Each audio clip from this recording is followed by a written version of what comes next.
Good morning, South Carolina. I'm South Carolina ETV's Gavin Jackson here, and we're breaking into our regular programming on South Carolina ETV and South Carolina Public Radio to bring you live special broadcast coverage of the late Senator Lindsey Graham's funeral service here at the State House in Columbia.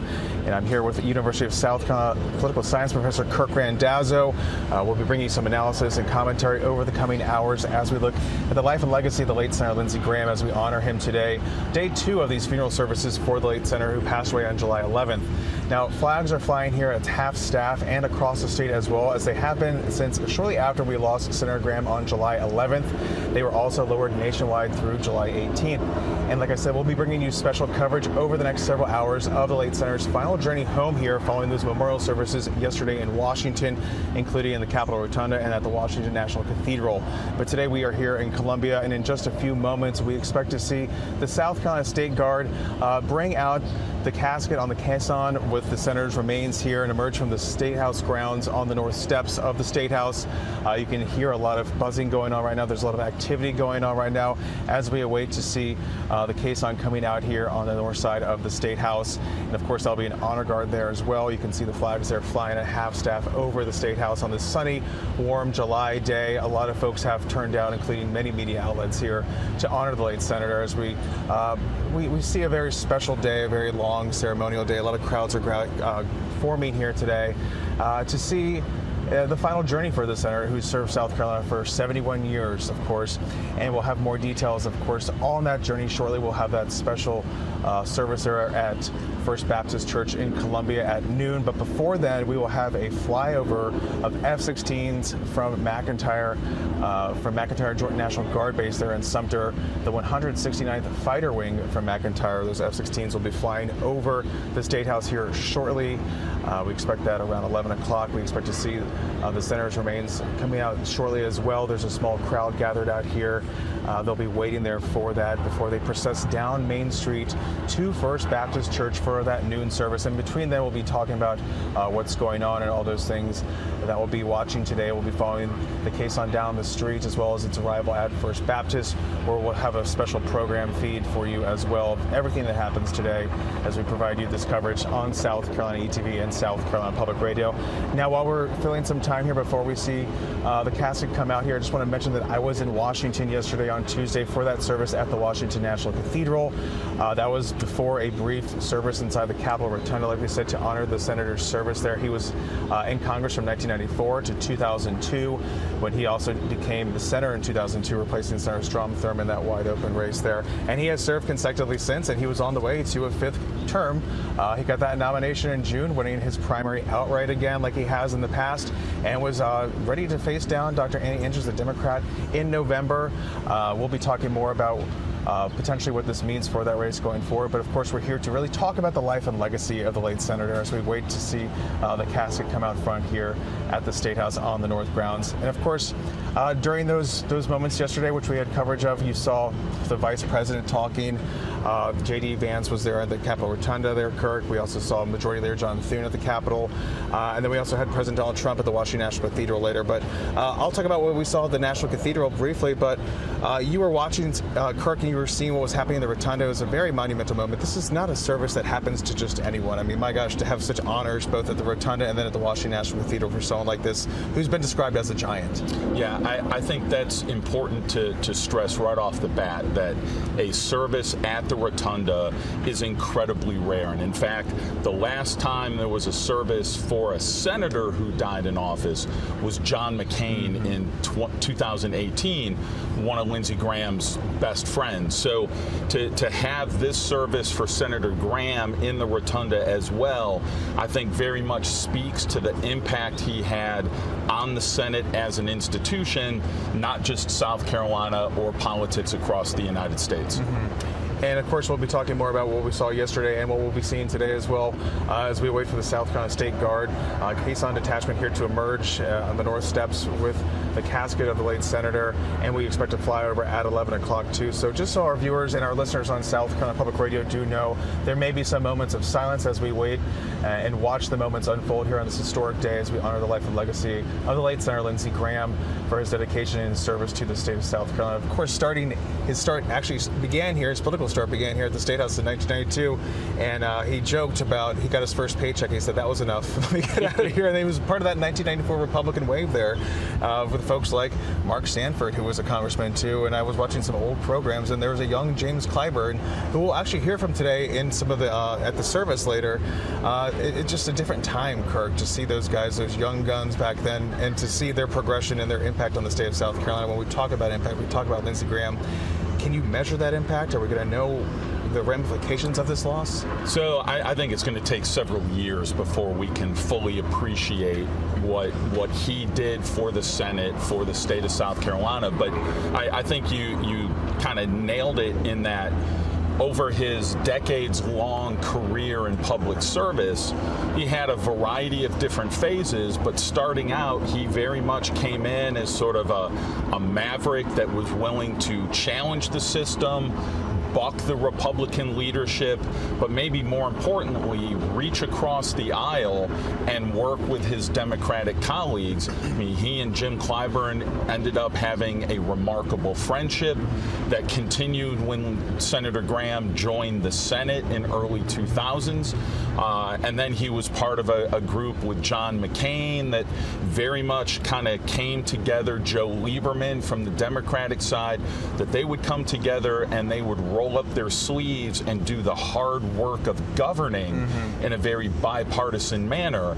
But then as things became a bit more polarized, he then sort of changed with those tunes as well. And with that being said, Kirk, our viewers are now seeing that caisson being horse-drawn, caisson coming out here now up to the front of the north side of the State House grounds on this beautiful July day in South Carolina and Columbia. A remarkable sight to see. This is one of those services, those honors that few South Carolinians enjoy here. And it's to honor, it's to show respect for someone who really did dedicate his life to the state. I mean, we heard from folks yesterday, we heard from his niece, Emily, about how her uncle was always working. You know, he's been working his entire life. You hear his life story and raising his sister, Darline, who's now Senator Darline Graham. And of course, she's fulfilling that the remainder of his term, and will also be running for his seat too, which we're not going to really talk too much about today because today is about the late senator. But he's always been working, and he was foundational to that family. And I dare say you hear the stories from folks. He was foundational to politics. You heard President Donald Trump say that not many things went through the Senate without him touching them, you know?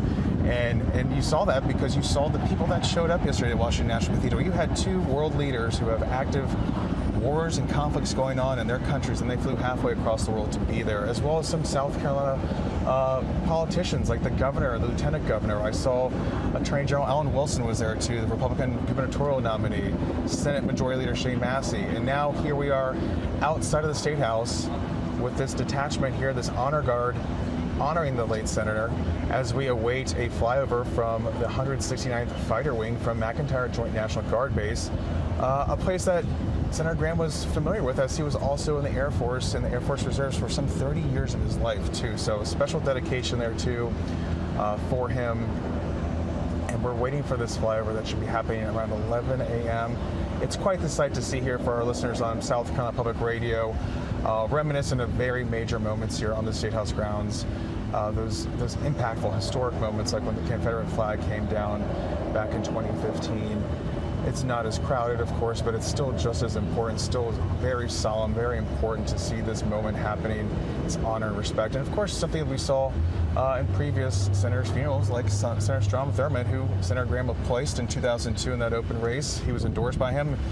That one race that he didn't actually have any opponents in, and that was a choice there. You know, he was lucky because every other 6 years he faced a lot of opponents. But Kirk, how are you taking this moment here, what we're seeing? And So I think, and you sort of mentioned this earlier, that Senator Graham was always working. I mean, he was known for taking flights internationally, whether it was to meet with world leaders like President Zelensky, which he was with right before he died, or to visit military bases overseas and talk to members of the armed forces. But at the same time he was doing all of this, he always made sure to make time for family. So if someone called called, he would take that call, even if it meant putting a world leader on hold just for a little bit so that he could talk with his family, or even with constituents from South Carolina. He never forgot where he came from. And I think that is a remarkable aspect of his character, and that goes to speak to what we're seeing right now, this place of honor at the state capitol, what we saw yesterday in Washington, D.C. These are not things that happen often, certainly not even with politicians, regardless of how long they serve. It is a testament to the impact and influence that they've had.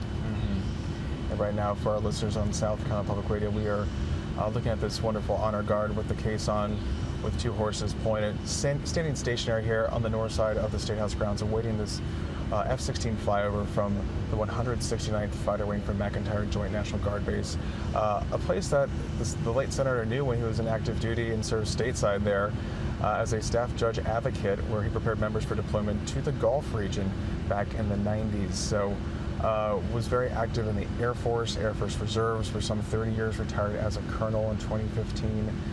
I think he was even honored by several top brass. I mean, he was well known not just internationally, but military leaders here. You know, it's fascinating to see his impact and his ability to connect with folks locally, nationally, and internationally, and make it seem like he's just talking to a neighbor. Exactly, and I think it was his military background that sort of led to his influence in foreign affairs, because he knew the potential price that individual soldiers could pay for deployment overseas, and certainly during armed conflict.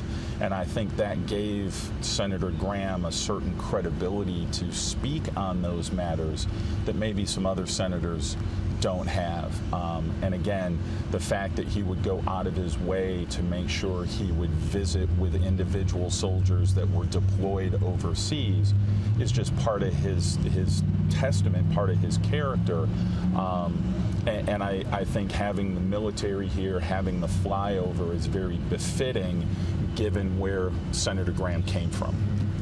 Yeah, very well said. Of course, the upstate, a South Carolinian through and through, 71 years old, died 2 days after his 71st birthday on July 11th from that heart issue, unfortunately.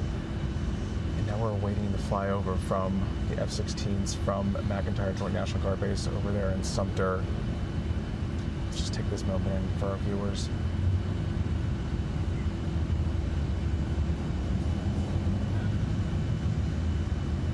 And as we await the flyover, of course, once that does occur around 11 o'clock in about a minute or so, we will see this detachment head down Main Street here in Columbia. It sounds like we have about 1 minute. Of course, the horses are getting a little antsy. Of course, it's hot out here. They're probably a little hot too. But it's going to be a remarkable sight to see. You know, we see flyovers Inauguration Day out here. But this will be something special, of course, for the late senator, who was in the Air Force, who did spend time at McEntire as a JAG officer, and spent time abroad as well, too. After law school, he was in the United States Air Force, 6.5 years of service and active duty as an Air Force lawyer. He was in Germany. He came back stateside, and of course, like we were talking about, was dealing with the Gulf War at that time, and being a lawyer for the Air Force. And spent several years training other lawyers in the JAG Corps when he was part of the Air National Guard as well. A multifaceted career, one that would be enough for one person, but it seems like for many people, like we're saying, always working. Constituent services is what he and his office are known for, and will be missed, certainly. And the ability to get things done, like again, like we said, the president yesterday was talking about that. And here we go for the Air Force flyover.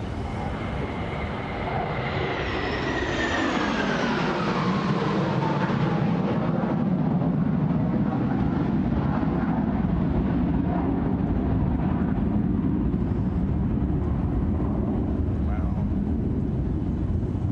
You just heard those F-16s from the 169th Fighter Wing from McEntire Joint National Guard Base. A fitting tribute there with the one flyover. The missing pilot refers to the missing man formation, of course, a symbolic aerial salute performing during military funerals and memorial services like we have today. just remarkable to see, Kirk. Yeah, that gave me goosebumps just watching that. And again, I think it's important to remark on how rare something like this is, which then speaks to his influence. And the caisson is moving on the north side of the State House grounds. The streets are shut down as it's preparing its way to head down Main Street, that horse-drawn caisson. Of course, these are members of Honor Guard, the South Carolina State Guard caisson detachment here. That's his final trip home in South Carolina. Now, Kirk, like we said, the noon service is at First Baptist Church here, not too far from where we are in the State House. A short trip down Main Street, which is lined with folks, as we can see right now, to pay their respects to the late senator. This is the closest they'll probably be able to see him. Again, like a lot of those other services we saw yesterday, there were kind of, for guests, invited guests at the Washington National Cathedral. The Rotunda was a special event, of course. But now the public, the South Carolina that Lindsey Graham knew, can see him. And we were wondering, there could be some protest. And Lindsey Graham, of course, if you're a politician, not everyone is going to like you. We know that. That's the facts of life, regardless of the day and age, regardless of party. But so far, it seems to have been very respectful. We do see with this shot right now, for our listeners, the governor is out here, as well as Senator Tim Scott. I can't tell if that's Treasury Secretary Scott Besson. That's a good head of hair right there. Yeah. And of course, yesterday when I was in the Washington National Cathedral, you saw about half of the cabinet was there. I mean, it was remarkable to see just who showed up for him. And these folks are also making their way to First Baptist Church now too for that service. And we will be hearing from the governor and Senator Scott and former Congressman Trey Gowdy, who will be giving tributes to the late senator, as well as Congressman Jim Clyburn, who will be doing a reading. I don't want to put words in anyone's mouth or assume anything, but I feel like if you get Congressman Jim Clyburn on a pulpit and it's just for a reading, he might add some more to it. We'll see what happens. We'll be covering that live for you when that service starts at noon. Because again, it speaks to Senator Graham's bipartisan nature, Kirk. I mean, I know that's a bad word these days. Compromise is a bad word, but that's where Lindsey Graham learned the most. He learned it from Fritz Hollings, the senior senator, after Strom Thurmond left briefly in the Senate, the Democratic senator from South Carolina, as well as just working and compromising with folks like Joe Lieberman, like you said, and Senator John McCain of Arizona, who's his mentor, a Republican who ran for president, got that nomination in 2008. But of course, things change, but it's a different time now too. Yeah, I think when Lindsey Graham first joined the Senate and met John McCain and started working across the aisle with folks like Joe Lieberman or Ted Kennedy, that very much allowed him to start developing relationships that would last through his entire career in the Senate, and helped him sort of increase the influence, the impact that he would have on that institution. And just think that an example was when the Senate, through a group called the Gang of Eight, passed a comprehensive immigration bill that ultimately was not brought up for a vote in the House of Representatives. But the fact that Lindsey Graham was part of that Gang of Eight, recognizing the importance of legislation like that, and maybe more importantly, the necessity to do this in a bipartisan manner, that marked him as it marked his career early on.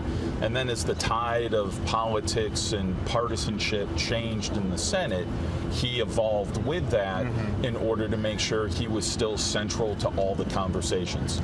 And we'll elaborate on that more too. And of course, it's complicated, but now formerly friendly relationship with the current president, Donald Trump. I want to point out too, as we watch the caisson and the procession down Main Street here in Columbia, a lot of folks are not walking with it. We see a lot of people behind us right now. They're taking buses down to First Baptist, where that service will start at noon. It's interesting to note that this is an important church because that's where we saw the late Senator Strom Thurmond have his funeral back in 2003. And when we're talking about bipartisanship and compromise, one of the people that did eulogize him that day was Senator Joe Biden, and who is also a close friend of Senator Lindsey Graham. I was watching the 2017 event that I covered down in Charleston, the renaming of the Charleston Judicial Center for Judge Wade's Waring. Instead of Fritz Hollings, he got a statue instead. He said, I don't want my name on this building anymore. Judge Waring was so more important than I was. And it was Clyburn talking, it was Graham talking, and it was Biden talking. They were all mentioning just how funny it was to have no one ever gets their name off of a building, but Fritz Hollings was like, no, I don't deserve this honor, give me the statue instead. And I think it's also interesting too when we talk about naming buildings, we talk about legacies. We all thought Senator Graham was going to be around 20 more years or so like his predecessors, but he doesn't have his name on many things in South Carolina, but he might have it down there on Joint Base Charleston soon, as we've heard from reporting from the Post and Courier. So I expect we'll probably see more and more of that coming in the coming days, months, and years ahead to honor the legacy and life of Senator Graham as we keep talking about his impact that we still can't even measure yet.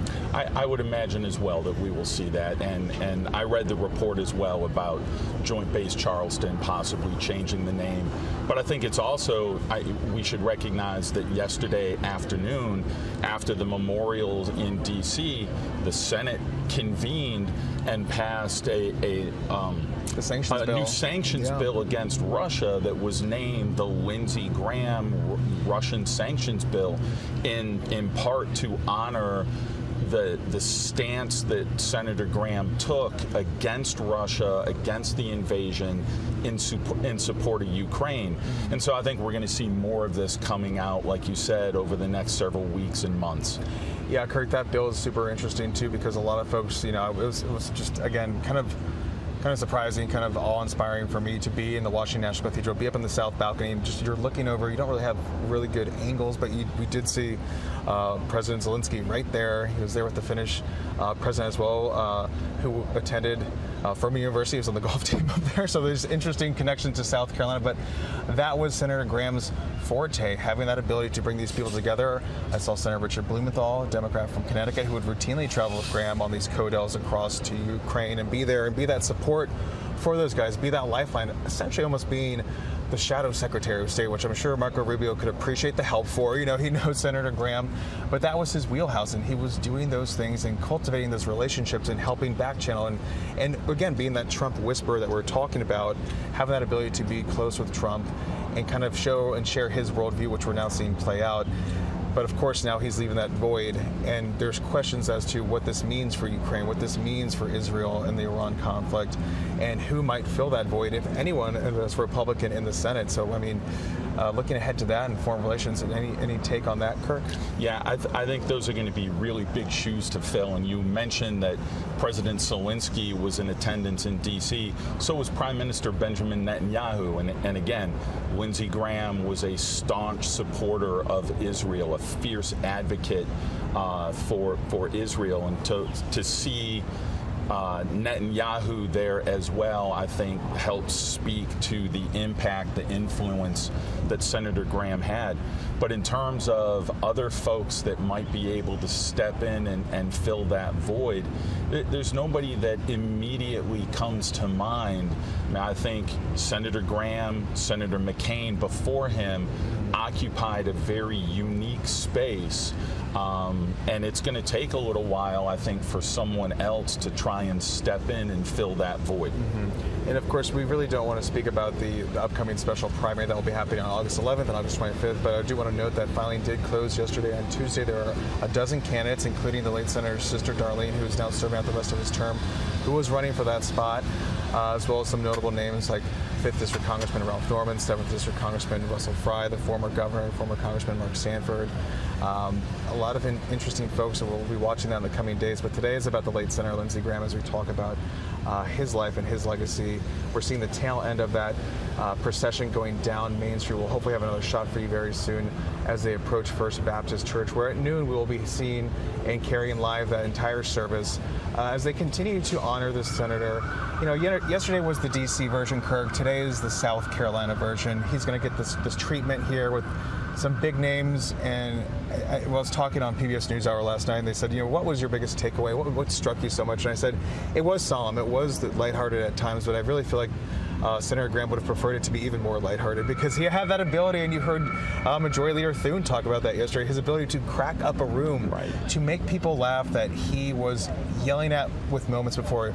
Vice President J.D. Vance and him didn't always see eye to eye, but he talked about that ability to break things down and make that work. And I think that was one of those lasting legacies, that soft diplomacy of Senator Lindsey Graham, that we don't see as much anymore. It's my way or no way versus, hey, let's disagree, but let's just go have dinner too and try and find some middle ground here. That you don't see that as much as you used to. Yeah, one of the remarkable things that struck me yesterday morning was when John Thune spoke at the Rotunda ceremony, both in terms of his comments about Lindsey Graham's humor and the ability just to kind of lower the temperature and have some lighthearted moments. But then also at the end, when John Thune started to choke up a little bit, got a little emotional, because he and Lindsey Graham were very close friends as well. And I think that put a human side on the Senate and maybe even just politics more generally that we don't often see. I mean, we think of politicians as butting heads, getting in arguments, throwing partisan talking points around, and we often forget that they're regular people. And I think Thune's comments kind of brought us back to the humanity that exists in that institution as well. And we're seeing that caisson and the honor guard, as well as Richland County Sheriff Leon Lott is also behind it, leading that state guard, honor guard there down the streets of downtown Columbia on this warm July day, fully sunny day here in downtown Columbia.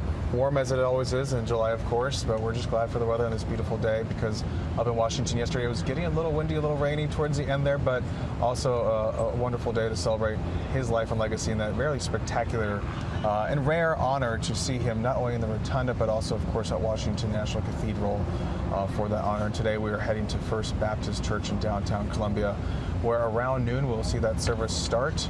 And we'll be hearing from several prominent folks from South Carolina, including the governor, including Senator Tim Scott, and former Congressman Trey Gowdy, as well as a reading from Democrat, the 6th District Democrat James Clyburn, and Ansley Earhart, who will do a gospel reading. Of course, we heard from Sean Hannity yesterday as well, giving a tribute, as well as the President Donald Trump, who was speaking, and Graham's niece, Emily, who was, again, I mentioned this earlier, talking about the foundation of her uncle. And it's fun to see that other side and hear those aspects, because as big as he was, in raising his sister when they lost their parents so soon when he was in college. I think Darline was 13. They lost both of their parents back-to-back in 15 months.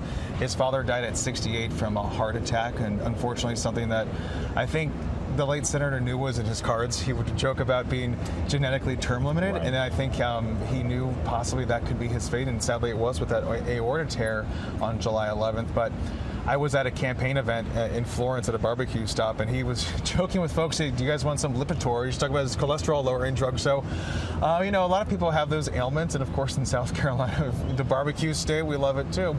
But he was a workaholic. He was, again, a foundation to that family, a foundation to the state, and a foundation to national and international politics here. Like we're saying, just making those connections and making those things happen and getting his fingerprints all over things like the president was talking about there too. And that's going to be hard to replace.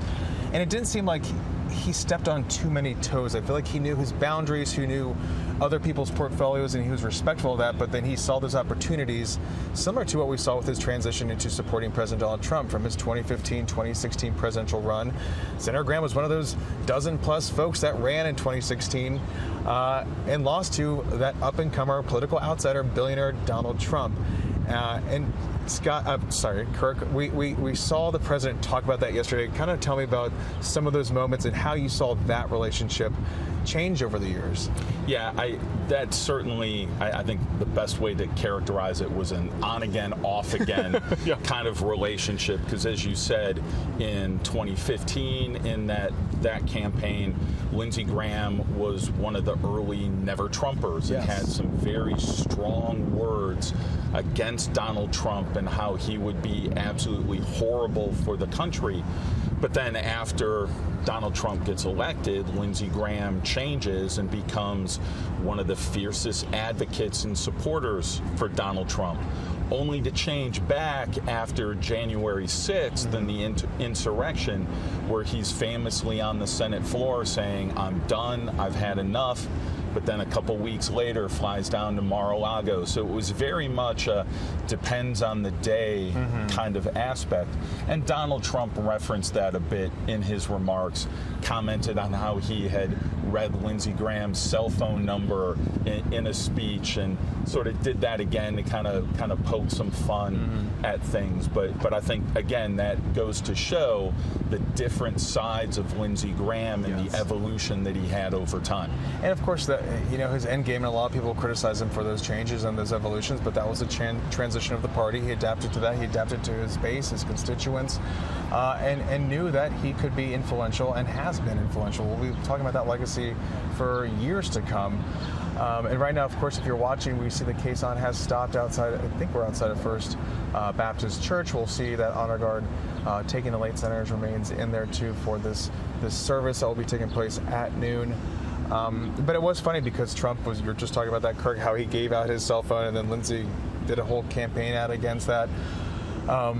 But he said, I blew up his phone then, and then he blew up my phone for the next 10 years. And that's true. I mean, they were always talking. We'd be in press conferences. Playing golf all the time. Playing golf. Like, we'd be in a press conference, and he answers the phone. He's like, I got to take this. It's the president. It's just, they were always talking about things. And he was able to shift things and bring the president around to his different views. Again, like we were talking about Ukraine and trying to get support for Ukraine. And now, of course, with what's going on in Iran, we see his influence there as well with Israel. So wanted to be at the table, not on the menu, as we keep saying. Correct. And I think if nothing else, he had a remarkable intuition to figure out what he needed to do in order to make sure he was part of that discussion. He was in that room, in the room where it happened. Yeah. He was always part of those conversations. And Kirk, we were talking about Senator Graham's, let's call it evolution politically, of course. Reality is what it is as well in politics. Just how things changed not only after 2016, 2017, and that in the Senate, but also, of course, I want to just break here for a moment because we do see the honor guard about to take the casket off the caisson there at First Baptist Church. That military honor guard. Of course, the senator was a military veteran, serving in the Air Force for more than 30 years in different regards and aspects and positions, including 6 years in active duty. And it was just the Kavanaugh hearings, Brett Kavanaugh in 2018, that really solidified it for folks and the president, I think, to show his bona fides that, no, I'm all in on this. Of course, one of his biggest lasting policies domestically will be judicial confirmations, getting judges through that process. We're talking about Kavanaugh in 2018 and how difficult that was. It was a close 50-48 vote, and of course he had a fiery moment there in that committee hearing that really changed a lot of people's views for him, but it was a process that he held dear, and he didn't like the way it was going, and that really upped his stock for a lot of folks and the president. And I think it also goes to show how Lindsey Graham would sort of buck convention when he thought it was necessary, because during the Kavanaugh hearing, there were established rules that Democrats and Republicans had agreed to in terms of who was going to question. It was supposed to be a neutral third party, and she was going to do all of those questions. And Lindsey Graham recognized that Kavanaugh, that nomination was starting to tank. And so he bucked that convention and came in and delivered very passionate, very sharp words, and I think that saved Kavanaugh's nomination. It was a very difficult vote there in 2018. And of course, right now, for our listeners on South Carolina Public Radio, we're watching this military armed forces pallbearer team. They just took the casket off of the caisson. They're about to escort him to First Baptist Church. It's a very touching moment here if you can watch this.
our listeners and our viewers watching and listening to our live broadcast coverage here of the late Senator Lindsey Graham's funeral service. We just saw a military armed forces pallbearer team escort the casket of the remains of the late senator into First Baptist Church here in downtown Columbia in a beautiful, solemn moment as his family follows behind him as they enter the church here for this ceremony that's supposed to start at noon. It's a little bit after 11:20 a.m. right now, so don't know if that service will start earlier or not, but again, it's set to start at noon. That was a very touching moments that we've seen played out over these past days, past hours. We saw that at the Capitol with his casket being carried up the steps there too, and outside of the Washington National Cathedral, this military honor, again, honoring his time in service as well as his time in service, public service to the country, starting in 1994, 3rd Congressional District, part of that wave of Republicans there, Kirk, and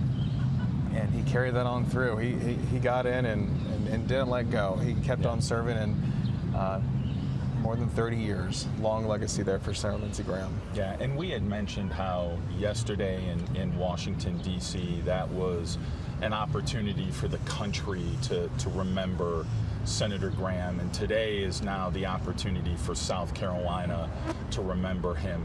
And I think that's another good aspect of his legacy is the fact that he always looked out for his constituents.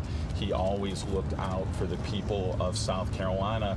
And I actually remember I have a personal story. In 2011, I took a group of about a dozen undergraduate students up to D.C. over spring break, and we met with various folks. But when it got to the Capitol, Senator Graham came out and met with us for about 15, 20 minutes during a time when Benjamin Netanyahu was in D.C. for the first time after he had been elected prime minister. Senator Graham said, I'm going to step away from meeting this new prime minister to talk to a dozen undergraduate students from USC. And I think that's a really good story that showcases how he never forgot where he came from. Yeah, because, he could make up an excuse. He could say, I'm busy, there's a lot going on, but he knew the power of that constituent services and touching those hands and seeing those faces and taking those photos. Likewise, I was up in Washington last October. The government shutdown was going on. We had all these interviews lined up, ready to talk to members of our delegation. Of course, the House delegation was home because nothing was getting done. It was on the Senate. And we had a request in with the senator, and we said, hey, you're our only shot right now. Can you fill 30 minutes of our show? Took time away, and he sat down with us, and he made that show work. We talked about a wide range of topics, and that was his ability. He understood the power of the press. He understood the power of talking to the media. Of course, he was always on the Sunday shows to the detriment of some of his pastors. He would talk about he was always on the air in studio instead of being in the pews. But of course, that was how he saw his ability to get things done and to talk to those folks. And sadly, I was up there. I got into Washington last Tuesday, and I wanted to go around and see things and get some bearings. And you're walking through the Russell Senate office building, and I had been in his office last October. Then when you round the corner, all of a sudden you're just hit by a wall of flowers, and you smell the flowers, and you immediately think, oh, that's wonderful, but then you immediately become sad because you realize what that's for. And it's because there were so many flowers in his office for so many people that had sent them to dedicate and remember and memorialize this man. And of course, his staff is still working too. They're working through this. They lost their boss. There's a lot going on in the world. There's a lot going on in the state. And then to have to work through and to plan and to do all this today for these massive, important ceremonies that have gone off without a hitch, as far as I can tell, at least in Washington and today here in South Carolina, as we stand by for that noon service at First Baptist Church, where the senator's remains have just been transported to. And you can see that live shot now with inside the church there at First Baptist. And we're going to be waiting to see folks get in there, get organized. Again, it's supposed to be around noon. It's about 11:30 right now. We're here in downtown Columbia outside the State House with USC political science professor Kirk Randazzo as we look at the life and legacy of the late Senator Lindsey Graham, who died at 71 on July 11th, 2 days after turning 71. And as he was in the middle of a campaign for his 5th term in office, now, of course, we'll We don't want to talk about the future of that because we know we'll be talking about that in the days and weeks to come, of course, because today is about the late Senator's day 2 of these moments in recognizing and remembering him and his service to the state. And kind of going back to this as we wait to see what happens here, Kirk, and these ceremonies to start off, I wonder what we're going to hear from the governor. Of course, they've had a working relationship too. I want to say I was down in Beaufort County last November. They brought Lindsey in to talk and introduce the governor because he was getting an award because he's the longest serving governor. They've been together all through this. And, you know, it was just funny to see them kind of cut up and joke because they are probably two of the funniest politicians in South Carolina. Governor McMaster always has a good joke, always a story. Even if he's repeated it before, it always hits, it always lands. And same with Senator Graham. You heard that yesterday from folks talking in the Rotunda as well as the National Cathedral. So what do you think we'll be hearing today? Of course, different tone from Washington, but still honoring the late senator. Yeah, I would expect that today we're going to get a bit more of who Lindsey Graham was as an individual. There will still be some stories about him as a senator, as a member of the House, his impact on South Carolina. But I expect that we'll get a bit more of who Lindsey Graham was, excuse me, as a person, because the individuals, as you said, that are lined up to speak had a very deep personal relationship with Senator Graham that existed over decades. And so, you know, I can only imagine if I was in that position, which among numerous stories might I tell in a moment like this? How would I best represent or remember my friend? And so I think we're going to get a lot of personal moments from everybody who is slated to speak. And it'll be interesting to hear from Trey Gowdy and Senator Tim Scott, of course, really good friends there. And, you know, just looking at, you know, Senator Tim Scott got into the Senate in 2013, working with the senator since then. Now he is the senior senator, so he'll be taking over the reins there and more responsibilities, of course, with that experience and that tenure. I'm interested to hear those stories because I was also in D.C. last week. It just happened to be the 16th annual Senator Tim Scott prayer breakfast they do every year. It was moved up to July this year, and of course, sadly, it became a you know, commemoration of the life of Senator Graham. And we heard from several members of the delegation, including Sherry Biggs, Russell Fry, Ralph Norman, Joe Wilson, other folks as well as Tim Scott, and William Timmons up there too. He was actually, I didn't really quite know that 4th District Congressman William Timmons and Senator Graham were so close. He went on several CODELs, those international trips with him, and even talked about how one time during golf, it was kind of a funny story about how Senator Graham got a par 2. He shot a 2 on a par 5. I'm not much of a golfer, but I know that is quite rare. Of course, the hole in one on a par 3 is what you're looking for, but you know, shooting a 2 on a par 5 is quite insane too. And he said, yeah, I was there to witness it. I believe it. Like, you know, it's good to have that camaraderie there. And of course, he was always golfing with the president too. And Timmons and Graham were always golfing together as well. And so just finding folks in that delegation and learning and kind of talking about shared experiences and shared understandings and the shared love of South Carolina. Sure. Well, you had mentioned Tim Scott, and I think that's a wonderful example of the mentoring that Lindsey Graham had done for several people. Just like Fritz Hollings took Lindsey under his wing when he stepped into the Senate to replace Strom Thurmond, Lindsey did the same thing with Tim Scott when he stepped in to replace Jim DeMint when he left to join the Heritage Foundation. And I think that mentorship allowed Tim Scott to start developing his own set of relationships and get to a point where he is starting to exercise more and more influence on the Senate as an institution. And now he's going to have an opportunity to mentor whoever gets the permanent seat after the November election. I would imagine he's doing that with Darline Graham right now as she holds this temporarily. But Tim Scott now is the senior senator, as you mentioned, and he has that opportunity to sort of walk in the same footsteps as his friend. And it'll be very curious to see if he brings that into any of his remarks at First Baptist later on. Yeah, and also just thinking back to the power of our delegation too. Of course, Senator Graham was over the Senate Budget Committee, so he worked on getting reconciliation done for that one big beautiful bill last year. And we haven't actually talked too much about earmarks and his ability to do that to his detriment to an extent, right? Because Republicans were always against bringing the money back and fighting against earmarks and big spending. We got to cut spending. We got to stop with these pet projects. But some of those pet projects were making sure that the Savannah River site, the national lab down there, was continuing on after what we saw with the failure of the mixed oxide fuel fabrication facility too. That's where they were taking weapons grade, I believe it was plutonium, to repurpose it into reactor fuel. It might have been uranium. I can't get it quite straight there, but that was a deal that we had with Russia, and then that failed, and then it was like, what do we do with SRS? And now they're doing plutonium pit production. That's a Senator Lindsey Graham directive right there. You see his hands all over those defense spending bills and bringing back money for Joint Base Charleston, which we were just talking about how it could be renamed after Senator Graham. There's so many military institutions in this state. We're such a military-friendly state. You have Parris Island, you have Fort Jackson here in Columbia. So many different things. You have Marine Corps Air Station Beaufort with the F-35s down there. And like we just saw with McEntire Joint Air National Guard Base with the 169th wing right there. And of course, at Shaw Air Force Base too, you have Air Force CENTCOM right there, which is playing a huge role right now with what's going on. And I didn't have a chance to mention about the F-16s, but another story with Senator Graham, we know that the F-16s from Lockheed Martin are now being produced in Greenville. That move happened in 2019 after a move from Texas, Fort Worth, Texas, because Lockheed was going to produce the F-35 down in Texas. They needed a home for the F-16. Well, guess what?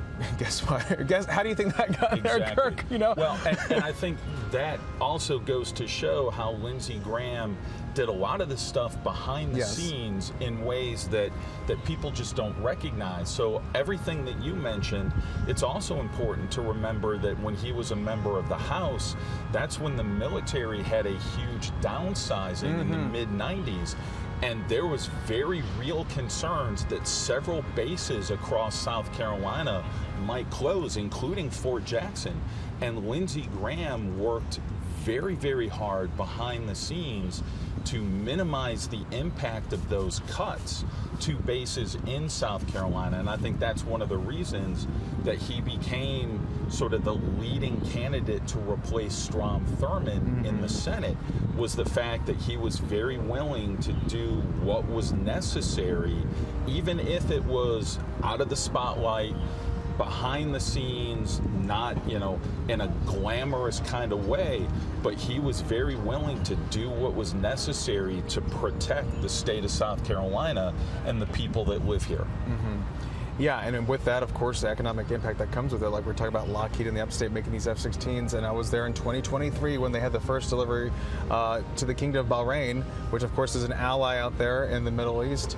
And of course that's happening right now, very active, very hot zone right now. We saw that playing out earlier this year with the Iran war happening out there and those F-16s in action out there. And he, of course, one of the F-16s going to Ukraine as well, saying some of the allies could take their older F-16s, train those Ukraine pilots up, and use those in their war against Russia, and then backfill with new ones being produced in Greenville. I mean, just one aspect of what we're seeing. And of course, then you go down to North Charleston with Boeing. I was just going to mention Boeing, right? The movement into South Carolina, the expansion. Lindsey Graham has his fingerprints all over that, or even the BMW and the other automotive makers coming into Spartanburg and the upstate. I mean, these are also things where Graham had an influence, and again, wasn't out in front, so you wouldn't recognize him as the point person that closed the deal.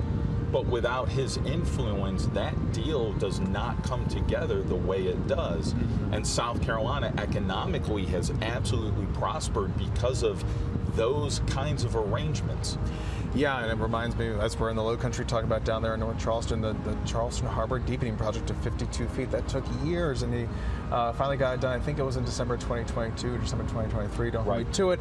But he was there with then Ports Authority CEO Barbara Melvin with the final call to that dredge ship saying, like, go ahead and get the last dredge of that harbor up, make it 52 feet, the deepest on the East Coast. And he mentioned those remarks very candidly, how that project almost failed 3 times. Yep. Like, it is not easy to do these major national projects, especially when you have to go through permitting, the Corps of Engineers, and securing that funding, the hundreds of millions of dollars of funding. That, and at the same time that the port in Savannah is deepening and expanding, so it would have been very easy to say, you know what, we don't need Charleston to be any deeper. We can just move all that cargo into Savannah. And Lindsey Graham absolutely said, no, we want to preserve what Charleston's able to contribute. And again, just a testament to his life and legacy there, the economic development front, and of course bringing money back. And he said that was always to his detriment. It was always him and Clyburn doing that. Now it's just going to be Congressman Jim Clyburn there doing that. And most recently, a groundbreaking in June, I believe it was in June, for the I-95 bridge over Lake Marion. This is an aging bridge. We're talking about bridges in our state. Everyone's always talking about roads and infrastructure, and you don't want to have a failure on a major critical piece of infrastructure like that bridge over Lake Marion. And so they got $175 million in grants from DOT to fix that bridge, and that's bipartisanship, getting things done. Graham was one of the few Republicans to vote for that. I think it was 2021, the bipartisan infrastructure law. Again, bringing the money home, because everyone likes to talk about doing something about roads and bridges and fixing that infrastructure, but actually when you have to vote for it, that's a completely different thing. You put your neck on the line there politically, and he was always willing to do that. Well, I say, and that bill is very important because many of the folks in the Republican delegation voted against that, especially in the House. And Lindsey Graham was one of the few that sort of voted across the aisle, joined his Democratic colleagues to pass that, knowing that it was going to be a win for Joe Biden, but at the same time recognizing this is money that's going to come back into South Carolina and is only going to benefit the people of this state. And so Lindsey Graham very much was willing to, again, roll up his sleeves and kind of do the not so glamorous work to govern in order to make sure that things still worked. And Kirk, we're about 20 minutes away from the service happening at First Baptist Church. The late senator's remains have arrived there. Folks are assembling there. We're going to see that program start at noon. And as we spend some more time talking about the late senator, there's plenty of time to talk. There's so much to talk about him. You know, I've been when this news broke, I was talking to a colleague, Reagan Knight, on South Carolina Public Radio. I was abroad at the time, and you're just like, how can I summarize so much? And for the South Carolina Lead podcast that I do twice a week, luckily I could search through all my old scripts and see just how many times I mentioned Senator Graham. I think a lot of our listeners are always kind of, you know, begrudging that fact that he was always on, because he was always doing something. He was always making news. Fox News' and Sean Hannity said yesterday in his eulogy that Graham was good for ratings, and he was also a really good communicator in trying to explain things. But of course, that still did get lost in some of his constituents, some of the base, especially after, you know, his stances after January 6th. We saw him having a bit of a come to Jesus with President Donald Trump there. But again, leaning in, working to get the president elected. I mean, I remember January 2023, it was the senator was here, as well as the governor and other folks in the congressional delegation with President Donald Trump, former President Donald Trump at that time, as he kicked off that executive team push for South Carolina to begin his re-election campaign for 2024, which Senator Graham was a huge cheerleader for. He was on every Sunday show pretty much every week talking, really being that communicator for the president, a disciplined communicator versus we know that Trump likes to communicate his own way, but Graham was always trying to thread that needle for him. Yeah, and I think it's also, I mean, the times that you just mentioned, it's also important to recognize that when Joe Biden was president, Senator Graham and Joe Biden had a very good personal relationship. And I think an example where that played out was in the Supreme Court vacancy that ultimately gets Ketanji Brown Jackson onto the court. Senator Graham was championing Michelle Childs, who was a district court judge at the time from USC's law school, and the message was the Supreme Court has never had a justice from a state flagship institution. And that kind of diversity, this is maybe back when diversity wasn't such a partisan word, but that kind of diversity was really important. So now Michelle Childs is on the short list of 3 to be considered for the Supreme Court. And even though she doesn't ultimately get onto that bench. She's now on the appeals court for the D.C. Circuit, which is arguably the second most important court in the United States. And this was all because of Lindsey Graham working behind the scenes with Democrats, and especially with Joe Biden's team, to make sure a South Carolinian is put in a position of prominence. Yeah, really setting the stage for Judge Michelle Childs, too. I remember that was very busy 2022, and then she got up there in the summer of 2022, and that's where she's serving right now. Again, could be on the short list for another Democratic presidential appointment when it comes to the Supreme Court vacancies. But yes, having that ability to talk to a Democratic president, yeah, some people are going to say, what are you doing? Why would you do that? You're a Republican. You shouldn't be doing that. He saw the value, and again, going back to what he was always trying to do and advance South Carolina's interest regardless of partisanship. And that was something that you just don't see. We're not seeing as much anymore. Exactly. And if nothing else, I think that if I was to sum up Lindsey Graham's career in maybe a single sentence, it would be he always wanted to be part of the conversation.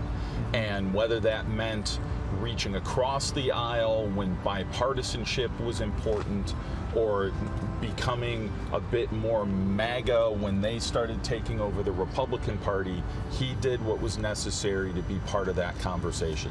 And kind of keeping with 2023, as we await the service there at First Baptist Church in downtown Columbia, it's supposed to start at noon. We got about 20 minutes until that starts, and of course things are falling into place, it seems like, on time, which is always remarkable in such complicated logistical challenges as this today. Of course, we had that flyover earlier today, that beautiful flyover and the procession down Main Street. And this is, of course, capping 2 days of celebrations of the life of the late Senator Lindsey Graham. Of course, with Washington yesterday in those services, and now today here in Columbia before a private burial in the upstate following this service. But going back to 2023, I was talking earlier today with some folks about some other clips that Graham is also sadly known for when he got booed in Pickens County, right nearby his home county in July 2023. I was there. It was July 4th weekend. It was very hot. It's hotter today, as you would expect. But there were thousands of folks out there, and folks were speaking before the president arrived. Former president at the time arrived. You had the governor, you had the lieutenant governor, and then you had Lindsey, and the reception was not that warm. It was sustained boos, and it's hard to say how many people were, of course, from South Carolina, but of course, even then, there's some folks that do not like him. We saw that play out, of course, in primaries and since then. But he knows that, and he had to try and talk around that. It was difficult, and I think you see that up close and personal, and he's just so used to being in these places where people are supportive of him and doing all this work, and then you're still getting booed, even though it must have been kind of confounding to him to have to deal with that and be like, I'm doing so much for you, why am I still being booed? And it's because people have their beliefs and that's what they stand by. Or one thing that he did, like voting for Democratic appointed judges when you shouldn't be doing that, but he always said they're qualified. He didn't do it for Ketanji Brown Jackson because he had issues with her.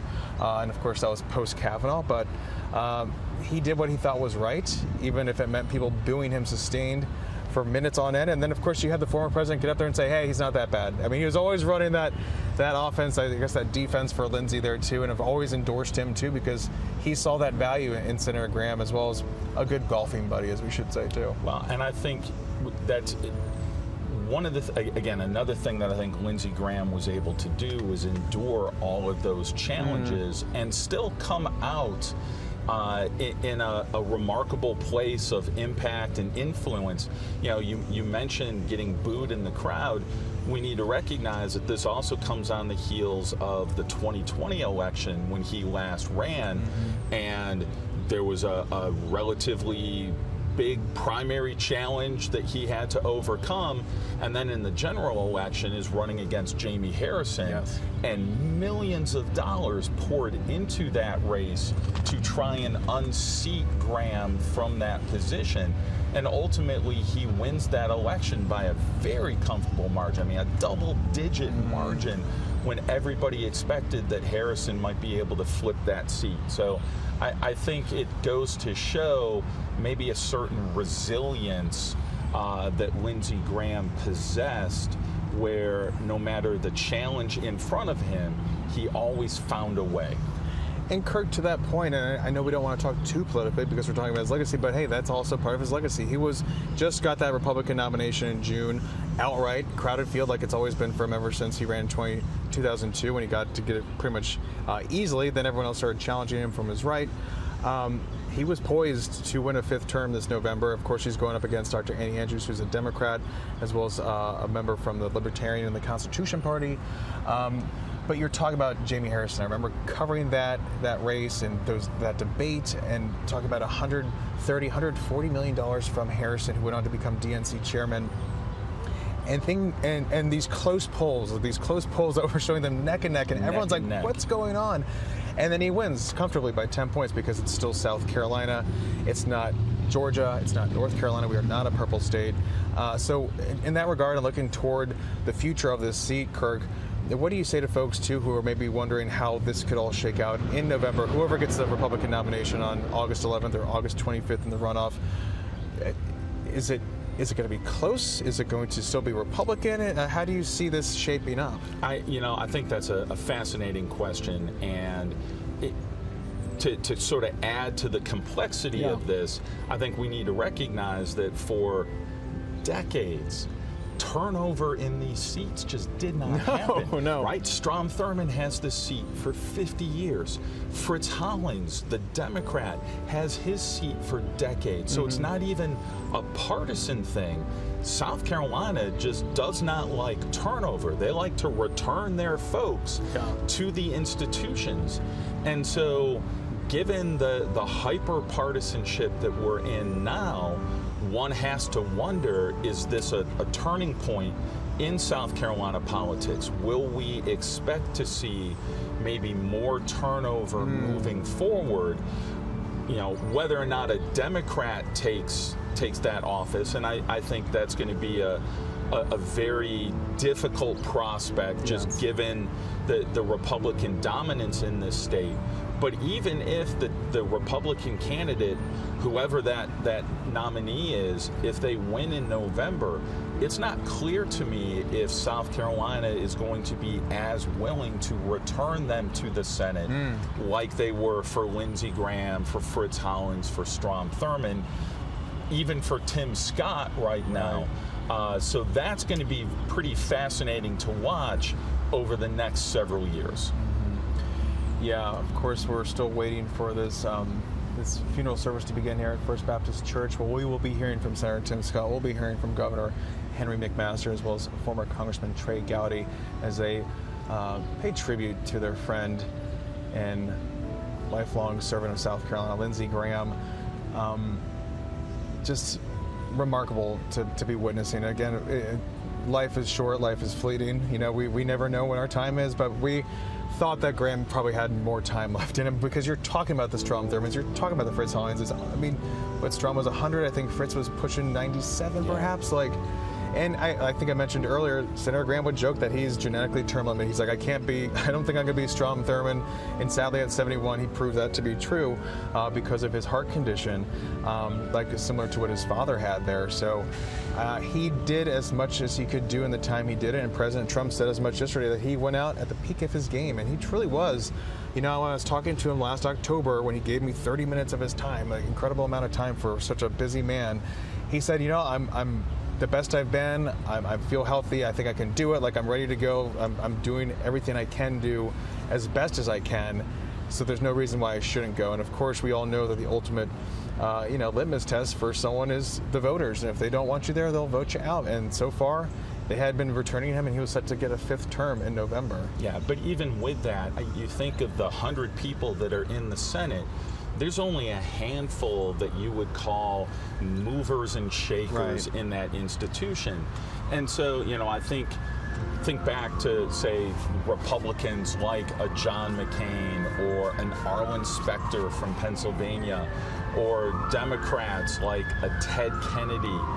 Lindsey Graham is now in that same camp. And the memorial services yesterday and today, I think, pay tribute to the fact that he is one of those rare individuals that had a tremendously profound impact on the institution. You know, a Robert Byrd from West Virginia, kind of the same way.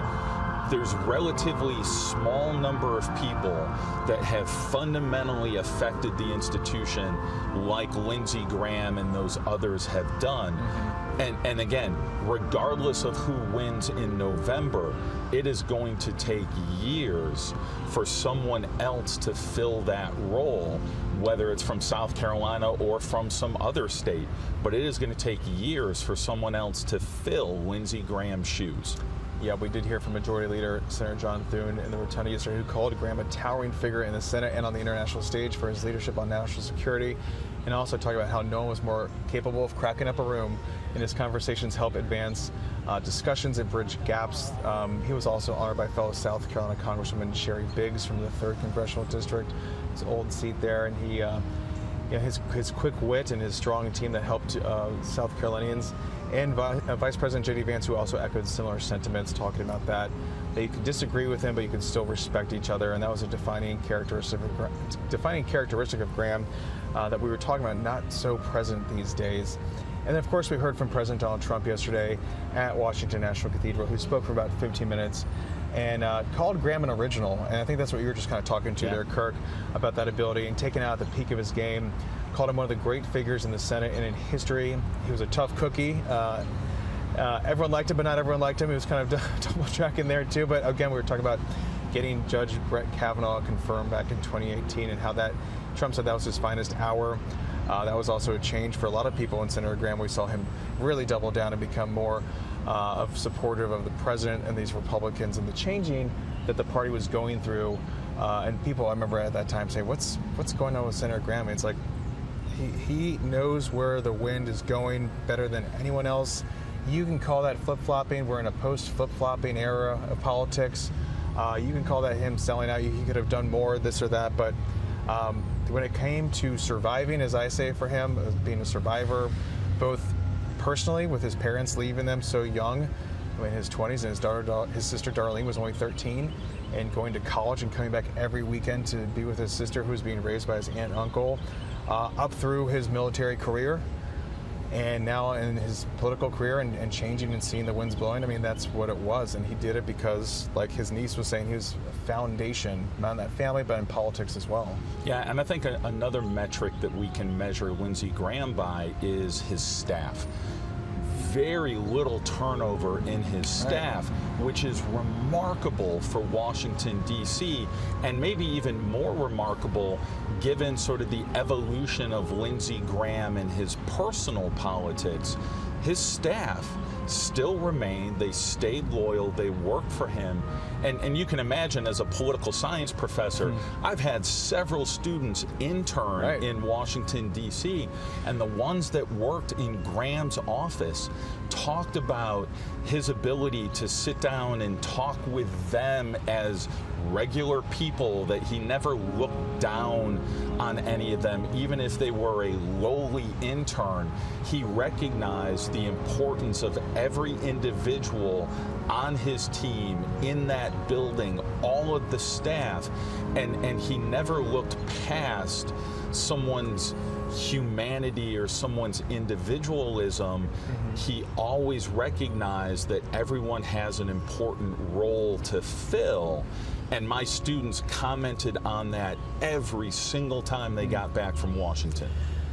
Kirk, we're just minutes away now from joining the celebration of life there at First Baptist Church, and as we wrap our coverage up here before that service, and we'll come back to you with some analysis, we're talking about leadership. You know leadership well.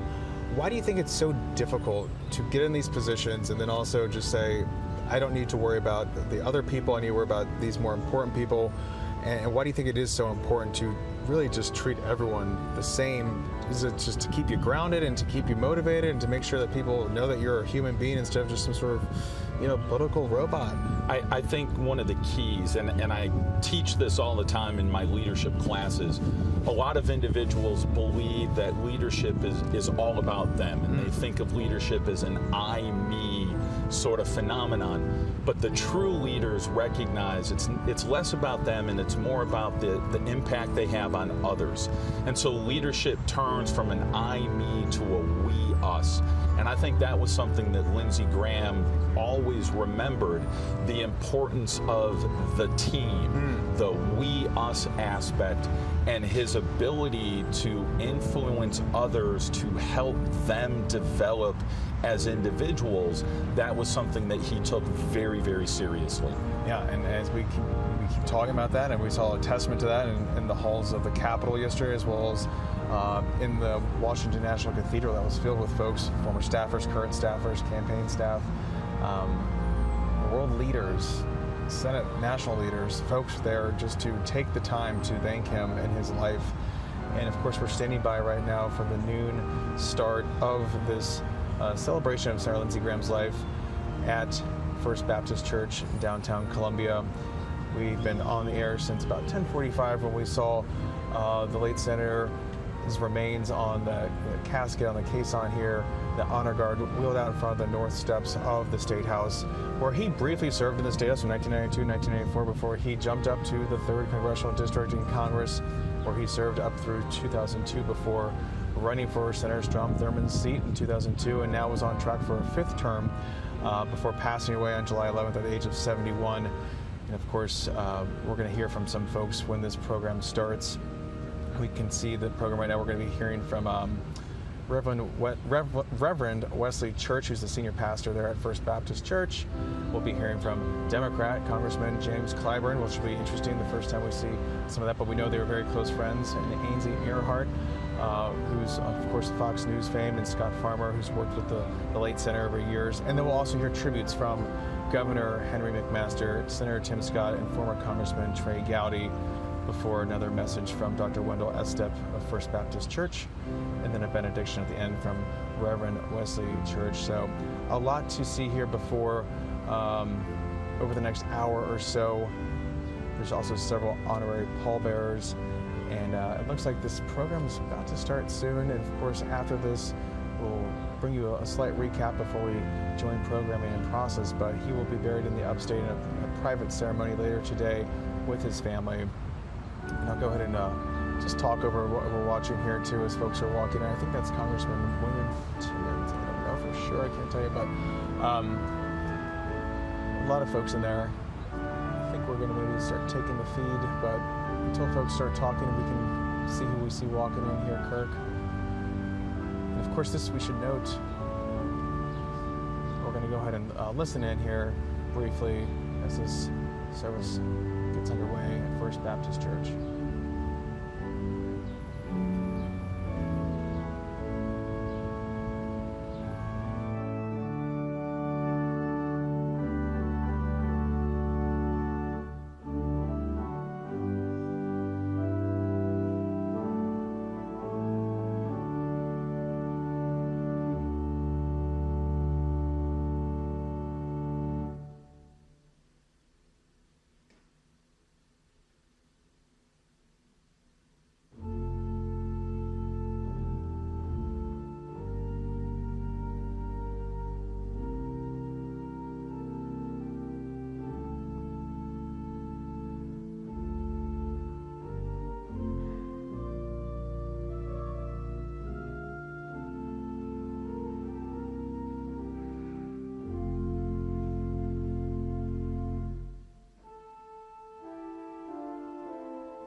I will lift up mine eyes unto the hills.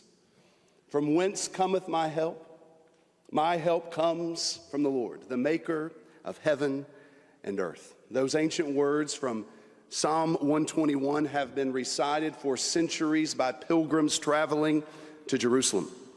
As they lifted their eyes towards the surrounding hills above the holy city, they reminded themselves that their confidence was never ultimately in kings or armies, in wealth or in power, in human wisdom or earthly achievement. Their help came from the Lord, the maker of heaven, the creator of the hills and the mountains, the giver of life. And our choir just echoed those same sentiment in this song, Total Praise. You are the source of my strength. You are the strength of my life. I lift my hands in total praise to you.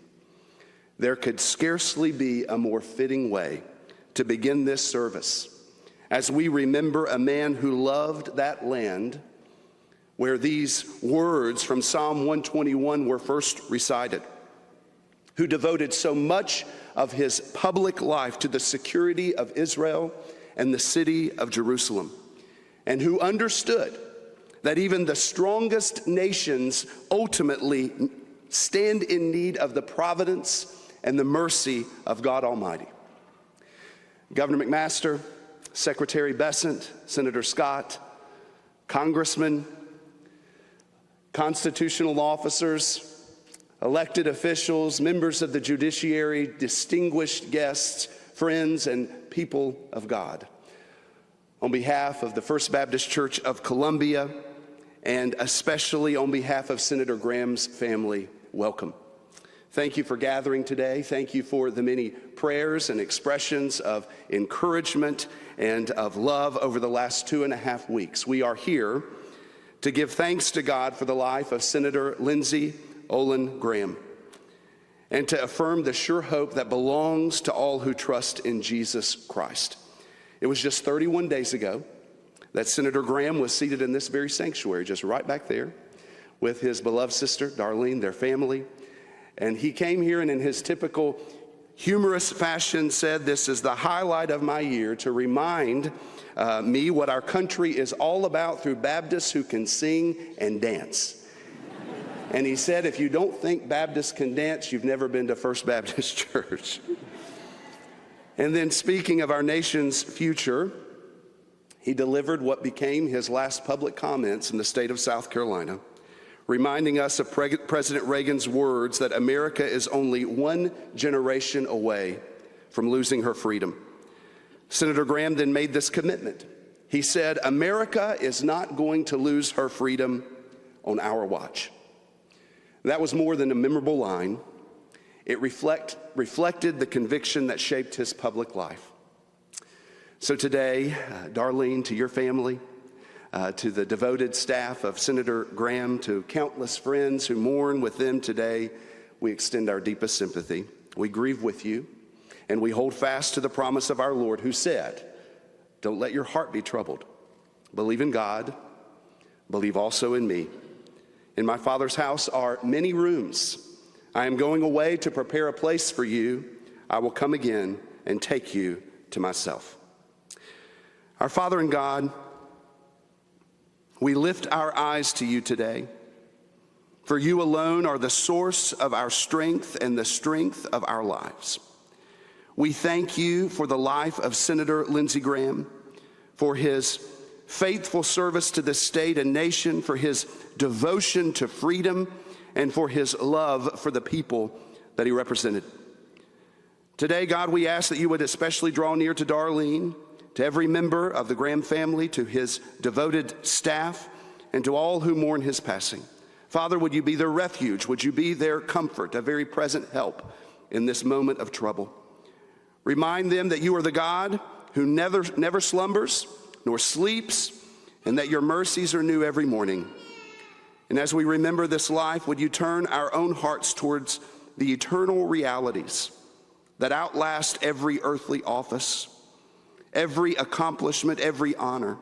Fix our hope upon Jesus Christ, who conquered death through his cross and resurrection, and who gives everlasting life to all who trust in him. May everything that is said and done in this service honor Senator Graham's memory, comfort those who grieve, and above all else, bring glory to your name. And we ask these things through your Son, Jesus Christ. Amen.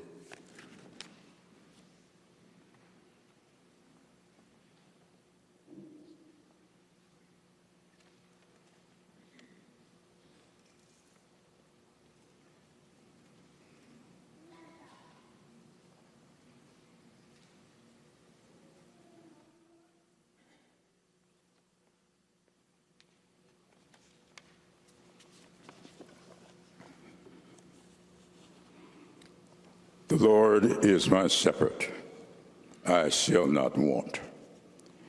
He maketh me to lie down in green pastures. He leadeth me beside the still waters. He restoreth my soul. He leadeth me in the paths of righteousness for his name's sake. Yea, though I walk through the valley of the shadow of death, I fear no evil, for thou art with me, thy rod and thy staff, they comfort me. Thou preparest a table before me in the presence of mine enemies. Thou anointest my head with oil, my cup runneth over. Surely goodness and mercy shall follow me all the days of my life, and I will dwell in the house of the Lord forever.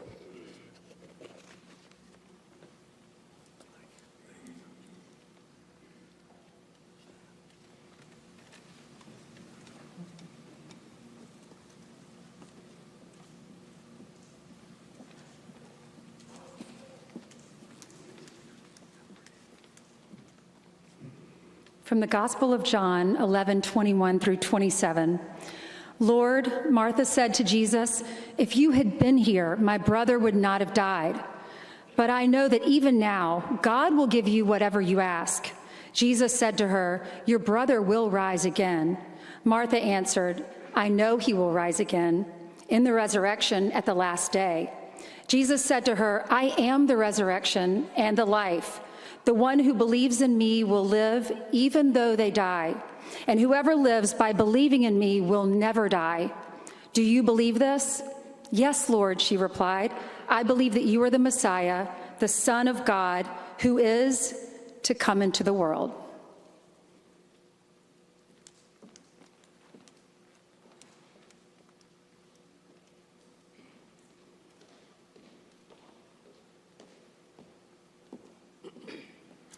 I had the honor and privilege of working for Senator Lindsey Graham, then Congressman Lindsey Graham, and even presidential candidate Lindsey Graham. That was a shorter campaign. For 25 years, he was my boss, my friend, my mentor. And a few years back, I called him and said, Senator, you know I've been going to seminary. God's moving me in a different direction, out of the campaign world and into ministry. And you're going to need to have a different campaign manager for your 26th reelection. And he paused for a second and said, Scott, do you not think what we do is important?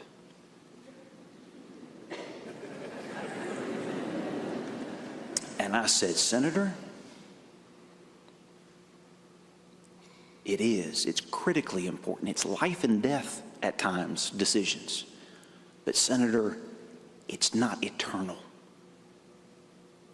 And he paused and said, I understand. Today, this passage from Revelation is eternal. Revelation 21, 2 through 7. I saw the holy city, the new Jerusalem, coming down out of heaven from God, prepared as a bride, beautifully dressed for her husband. And I heard a loud voice from the throne saying, Look, God's dwelling place is now among the people, and he will dwell with them. They will be his people, and God himself will be with them and will be their God. He will wipe away every tear from their eyes. There will be no more death or mourning or crying or pain, for the old order of things has passed away. He who was seated on the throne said, I am making everything new. Then he said, write this down, for these words are trustworthy and true. He said to me, it is done. I am the Alpha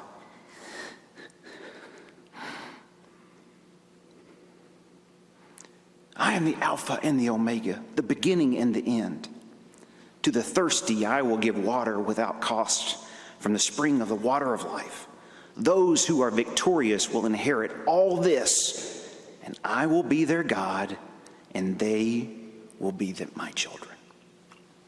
Would you pray with me? Lord God Almighty, Good Shepherd, the resurrection and the life, the Alpha and the Omega, we thank you for this day. We thank you for our friend, Lindsey Graham. You gave us 71 incredible years with this man, and we are so grateful. You only made one like him, for sure.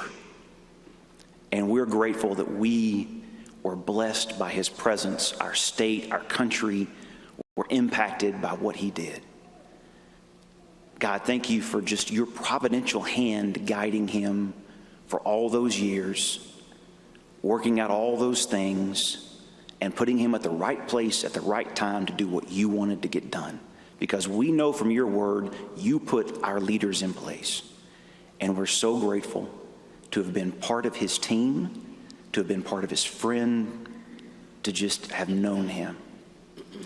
Lord God, the work is not done. And as he said to me that day, don't you think it's important? And it is.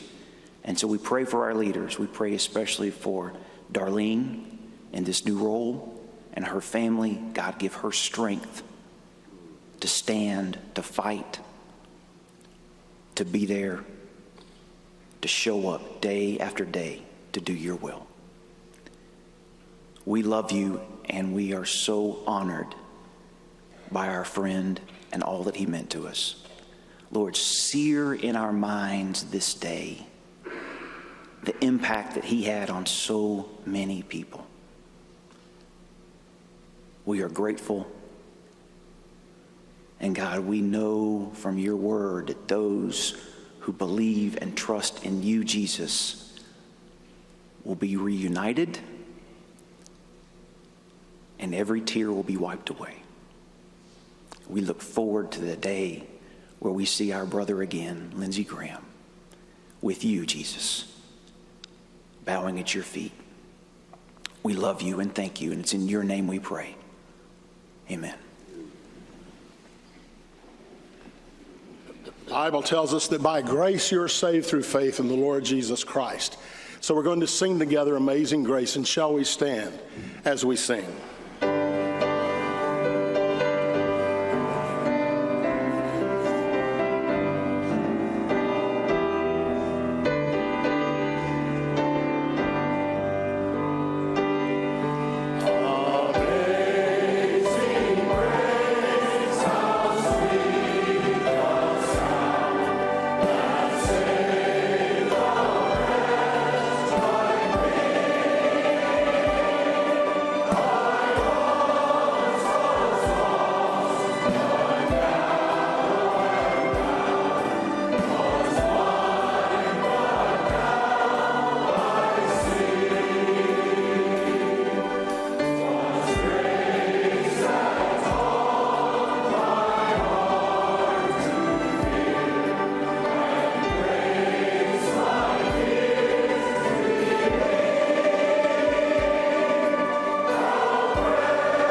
That was wonderful. We're all awake. I want to thank the family, Darline, for inviting me for this very special moment for a lot of us. We meet in sadness over the loss of one of South Carolina's greatest sons, but also to celebrate this poor boy from a little town in South Carolina, as he called himself, to celebrate what he accomplished through grit, determination, character for his state, his country, and the world. His impact was enormous, and I'm confident, as are you, that there will never be another Lindsey Graham. He recognized the greatness of America and her obligations in a dangerous world. Lindsey Graham recognized the seriousness of his work, but also the value of humor and a light-hearted spirit. Lindsey Graham understood the hopes and dreams and needs of his state and delivered every time. Presidents, paupers, famous or forgotten, he treated everybody the same. We have seen him attack evil and injustice and embrace friendship and the common good, all with equal fervor. You know, the psychologists tell us that when we grieve for lost friends or loved ones, part of our sorrow is for ourselves, in a melancholy reflection on missed opportunities, mistakes, roads not taken, in short, wasted time. I don't think Lindsey wasted any time. I have really never seen him sitting still.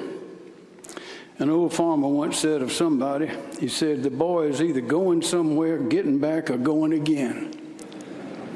And that's Lindsey. We may ask ourselves at times like this, where will I be when I get where I'm going? We never know. We never know how any particular event might influence the next event and the next and the next. You'll remember comedians Dan Rowan and Dick Martin hilariously joked on their TV show Laugh-In about the fickle finger of fate. Lindsey felt that finger of fate.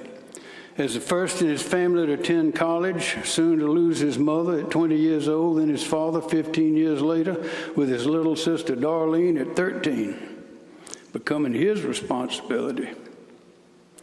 Lindsey Graham would have been the last person on earth to imagine that he would graduate from law school, be elected to the United States Senate, travel the world in service of his great country, earn the respect and confidence of world leaders, and become the ally, friend, and even golfing partner of the President of the United States.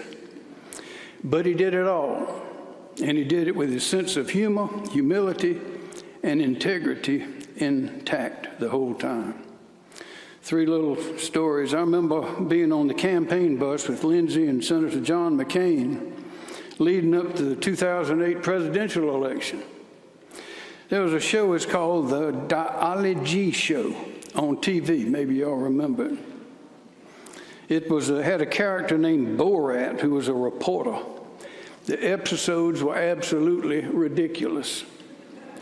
As the bus rolled along, Lindsey would invariably begin retelling those scenes, acting them out, first through chuckles, then laughing, until finally his words became incoherent, by which time Senator McCain would be in hysterics.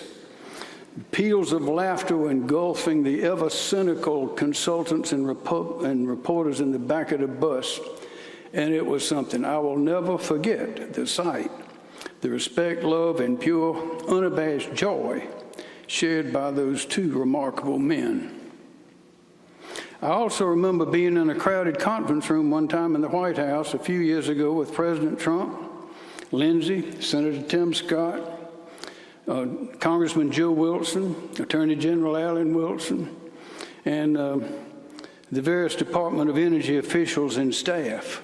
What was the subject? It was a hot day. The department's wholly unsatisfactory performance in promising but not removing plutonium from the Savannah River site in South Carolina. The room was tense. The top DOE official made a bold statement about how their great progress was going along in removing that plutonium, which Lindsey, who was sitting next to the president, perceived as highly inaccurate, I'll say. And he said so in loud, plain language. As younger staff members tried to disappear into the walls, the president reached over, patted Lindsey on the arm, and with a twinkle in his eye said, "Maybe you should calm down a little bit, Lindsey." Lindsey quickly replied, "Thank you, Mr. President. That's quite a comment coming from you." Everybody except the Department of Energy officials loved it. Here's another one. Is in 2002, Lindsey was elected senator. Mark Sanford was elected governor. I was elected attorney general. Lindsey took his oath before we did on January the 7th in Washington. Mark and I would take ours at the State House later on Wednesday, January the 15th, along with the other constitutional officers. We all assembled just before noon in the State House. Protocol provided that all the participants would gather in the library up in the top to be announced in turn and proceed out down the steps to their seats for the ceremony. When the names were announced in sequence, Senior Senator Fritz Hollings and then brand new Senator Lindsey Graham emerged under the portico of the top of the steps of the State House. Ours being mostly a Republican state then and now, Senator Hollings, a longtime Democrat, received noticeably polite applause. As it began to subside, Lindsey's name was announced, and as applause immediately began to swell, Lindsey reached over and grabbed Senator Hollings' hand, and they raised it high with his own. So there we were, if you get this picture, our two U.S. senators, hands held high, waving to the crowd when the thunderous applause washed over both of them. I believe that not many men would have done what Lindsey did. I recite those instances, and I have one more that came to mind. I was sitting next to Congressman Clyburn. South Carolina was in a contest with the rest of the country for some major funds to help us be innovative in our technology. South Carolina decided on energy. We need energy.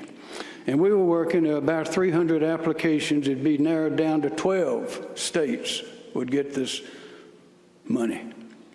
So we worked, and we got notice that we were maybe down to about 30. Finally, we realized they told us we were one of the 12 that was going to get the money. It's $48 million, I think, a year. Well, what did we do? We ended up, I was on my phone in my office in Columbia. Lindsey was on his phone, I think, in Washington. And Congressman Clyburn was on his phone in Washington. And Secretary Gina Raimondo, Secretary of Commerce under President Biden, was on her phone, I presume, in Washington. And we talked and we made the case. Each in our turn said something. Finally, towards the end of the conversation, Lindsey started cutting up as usual. It ended up being a very happy phone call. And we didn't find out then, but we found out later that we would get the grant. But at the end of that conversation, Secretary Raimondo said something I found very interesting. She said, "Gentlemen, this is the first time since I've been in this office that I have had a bipartisan conversation." To which I said, "That's the way we do it in South Carolina."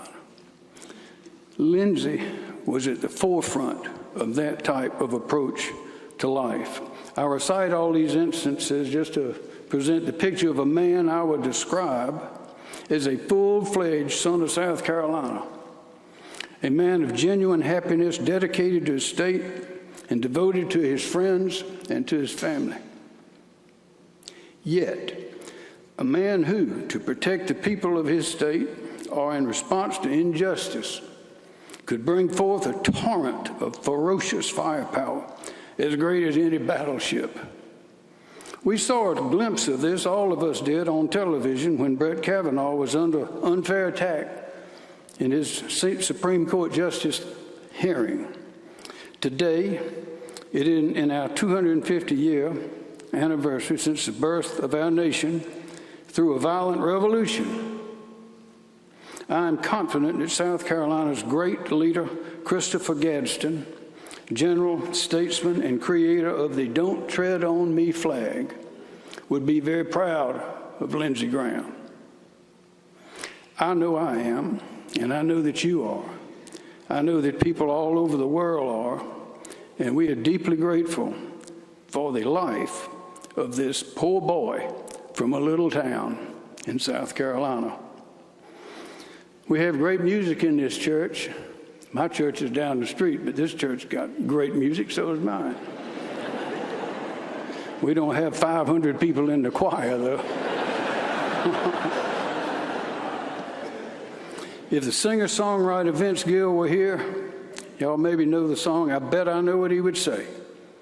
He'd say, "Go rest high on that mountain. Son, your work on earth is done. Go to heaven a-shouting, love for the Father and the Son." We love you, Lindsey. Goodbye. Until we meet again.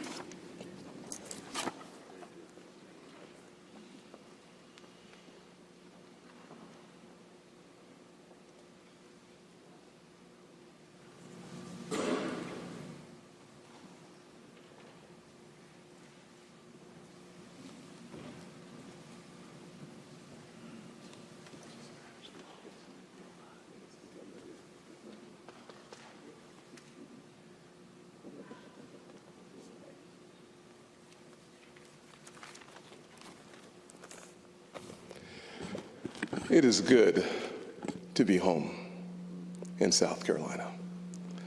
We love when the world celebrates our heroes, but it is so good to come home to South Carolina. I miss home. And when we feel pain in our hearts, Richard, we need to be home, surrounded by people who love us, who know us, who care for us. We are deeply, deeply sorry for your loss. To the Graham staffers, thank you. Thank you for stepping up to the plate. Thank you for protecting and insulating the Graham family. Thank you for going the extra mile. It has been a long 2+ weeks. To the Graham family, may the Lord continue to bless you with the strength and the courage that you need to pull together, because this celebration will end in the next day or 2 or 3, but the wounds won't go away so quickly. I know you'll be there for each other. Darline, what a powerful, grace-filled person. To watch you under immense pressure show up and show out is a blessing to South Carolina. I see we've got some Presbyterians over here. Praise the Lord, hallelujah. That was good, good. Hey, even the Presbyterians step up here and dance in a Baptist church. Someone should say amen. Never mind. It is good to be here. I haven't been here in a couple of years, and we certainly miss Pastor Estep, but it's good to see him here. I will simply say this, that I am going to miss my friend, Lindsey Graham. The congressmember who becomes a senator, who becomes a world leader, statesman without any question. I am going to miss my friend, Lindsey Graham. And I'll remember Lindsey had great humor and a lot of wit too, right? And so I'll never forget at my wedding, this Monday will be 2 years ago, sweetheart. I remember our anniversary is coming up on August the 3rd. Always helpful to remember that. Lindsey's at our wedding. I only invited 3 or 4 senators, and Lindsey's talking to this little kid named Case, and Case is in the arms of one of the parents, and Lindsey leans in and says, "Case, I'm so sorry, buddy. There will be no Social Security for you." Sean, it really happened, brother. It really happened. It was the kind of moment that everybody just, all the adults bursted out laughing. And poor little Case is like, "What Social Security?" I also, President Trump talked about this yesterday, but I think it's worth repeating. I started a South Carolina prayer breakfast in D.C., and I will tell you that my first call 15 years ago was to Lindsey Graham. And at that time, I did not know that Lindsey, much like myself, we really don't like mornings. And so I called Lindsey and said, Lindsey, I need you to be there at my prayer breakfast at 8:30 a.m. Lindsey said, have you ever thought about having a prayer lunch or a prayer dinner? I was like, Lindsey's already said, man, I need you there. And he said, I ain't coming. If Jesus comes before 10 a.m., I am not going to be there. But Lindsey committed to his friends, did what I hadn't seen him do since then. At 8:31 a.m., Lindsey walks through the door because Lindsey Graham was always committed to his friends, even if it was uncomfortable for him. I did not realize, however, that Lindsey gave lots of advice to kids. This was a new revelation for me. I was talking to Katie Britt, who has 2 young kids, and she told me that Lindsey actually gave her, Trey, legal advice, the head of the Judiciary Committee giving legal advice to a pretty good attorney in her own right. I had to write this down because I just didn't believe it. I said, well, what did he say? Well, the legal advice he gave to her 2 kids is simply this. All the kids in the room, listen to most of it. Don't sell drugs on school property because the enhanced sentencing guidelines is not worth the risk. That's good advice, but wow, right? Second advice he gave, not legal advice, was simply this. Kids, never do for yourself what someone else will do for you.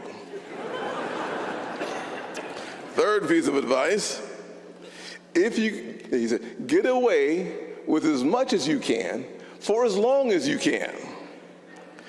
And then one of my personal favorites, I practiced this while I was in school myself. He said, don't work too hard, just pull your friends down. Wow, that's really good advice.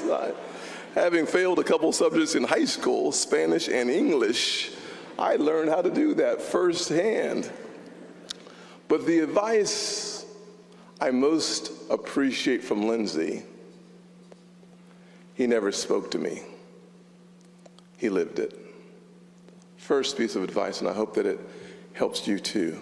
Number 1, get really comfortable being yourself.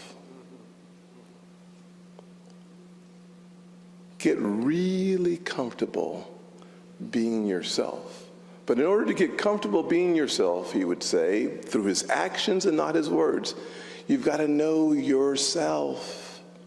Know why God created you. Jeremiah 1:5 reminds us that God made Jeremiah a prophet before he was even in his mother's womb.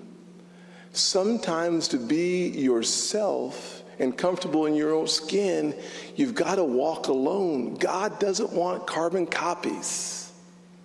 Lindsey was an original. I would challenge each of us to honor Lindsey Graham by living as originals. God's imprint on each of us, unique and specific. It reminds me of Romans 12:2, to know the acceptable and perfect will of God. Second lesson that he demonstrated, I actually like when, if you're not a pastor, the kind of sermon I like to hear is the one that I can only hear with my eyes and feel in my heart. The second one was simply this: learn to stand up for those who can't stand for themselves. Over 60 million Americans will never have their little feet on the soils of our country. Lindsey Graham always fought for life. He was 100% pro-life when it was convenient and when it was not. And he never apologized for it. If you want to have a conversation about the special needs kids, or if you want to have a conversation about the poor, Lindsey Graham always, according to Proverbs 31:8, stand up for those who can't stand for themselves. Lindsey embodied the spirit of that verse, and he did it every single day in a way that you didn't have to hear it, because you could see it all the time. And finally, Romans 10:9 and 10. You see, I am going to miss Lindsey.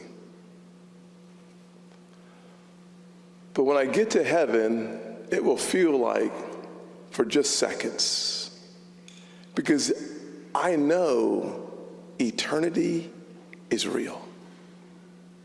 And Romans 10:9 and 10 reminds me that if we confess with our hearts and believe, if we confess with our mouth and believe in our hearts that Christ was raised from the dead, you shall be saved.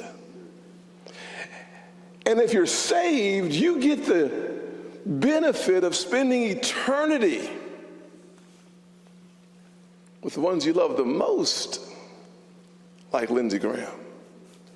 And I will tell you, having watched the sermon every day, and I will concede sometimes the sermon would come in colorful language, not found in 2 Timothy 1:7, or maybe 3 Timothy, which there is no 3 Timothy, but it's colorful language sometimes. But Lindsey was always authentically himself. He always found time to fight for the underdog. And we now all know that he believed in the King of Kings and the Lord of Lords and the Alpha and the Omega. Let's make sure we spend eternity with God Almighty, whose Son is Jesus, and our good friends like Lindsey Graham.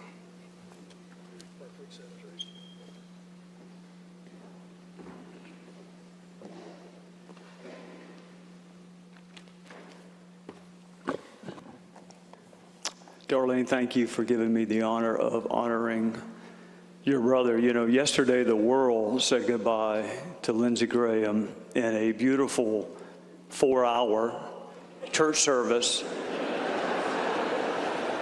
The silver lining was that is the longest period of time Lindsey Graham had ever been in church. I want to thank you for being here to honor the life and legacy of, you know, I just never could call him Chairman Graham. He never wanted to be called Chairman Graham. He wanted to be Lindsey's. I want to thank you for being, we have so many dignitaries, so many people from, famous people from television. We have so many elected officials. We have judges. And I can tell you right now, he would be looking down on us,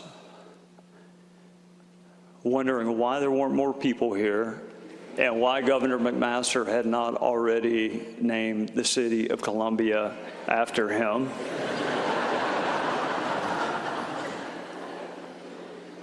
Both Governor McMaster and Senator Scott put their finger on it. The reason Lindsey resonated with us is because he was us. This undersized kid who was not born with a silver spoon in his mouth, but he was born with a plastic fork in his mouth in central South Carolina. But with wit and determination and hard work, your fellow citizens will trust you to represent them. That is the story of America. It is the story of South Carolina, that we punch above our weight. This kid from central South Carolina, Darline, whose parents y'all buried far too early, rose to be mourned by world leaders, friends with presidents, chosen by his people. This lawyer from a small upstate law firm would be responsible for picking Supreme Court justices. Lindsey Graham is a metaphor for us, for the country, for our state. You know, our friendship began the way all really beautiful, powerful friendships began. He endorsed my opponent when I ran for Congress the first time. I'm not kidding. I wish I was. You know, a lot of politicians, they joke. They say, I'll do whatever helps you more. I'll endorse you or I'll endorse your opponent. Lindsey wasn't joking. He endorsed my opponent. After we narrowly eked out a victory and my wife is picking the confetti out of my pomade on election night, the very first phone call I got was from Lindsey Graham. He said, I will be the best friend that you have in Washington, D.C. And I'll be doggone, then Congressman Scott, if he was not. He helped us with committee assignments. He helped us navigate the waters of Washington. He never looked at us and saw a competitor. He looked at us and saw a fellow South Carolinian that needed some help. The things that that man did for me that no one else could have done. He introduced me to a guy named Bono. He pronounced it Bono. He couldn't tell you a single song U2 had ever recorded or written, but he knew that I was a fan of U2, and I wanted to meet Bono. 5 different times I got to be in the room with a guy named Paul Hewson, also known as Bono, because Lindsey Graham thought enough to think about a lowly House member and invite him over to the Senate. And you know what they were talking about? It certainly wasn't about music. And it wasn't about the earrings that Bono had. They were talking about children in Africa who needed drugs, they needed medicine, and they needed food. Sometimes in this world that we find ourselves in, 99 is a failing grade. Not with Lindsey Graham.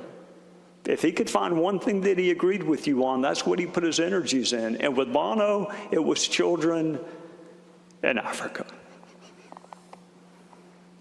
And I got to tell you this, and my colleagues will back me up, how many different times did that man say, look, this is a tough vote.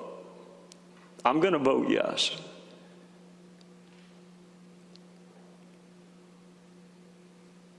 But y'all ought to vote no. It's better for your political career. I'm taking some risk, and I'm going to get some flack.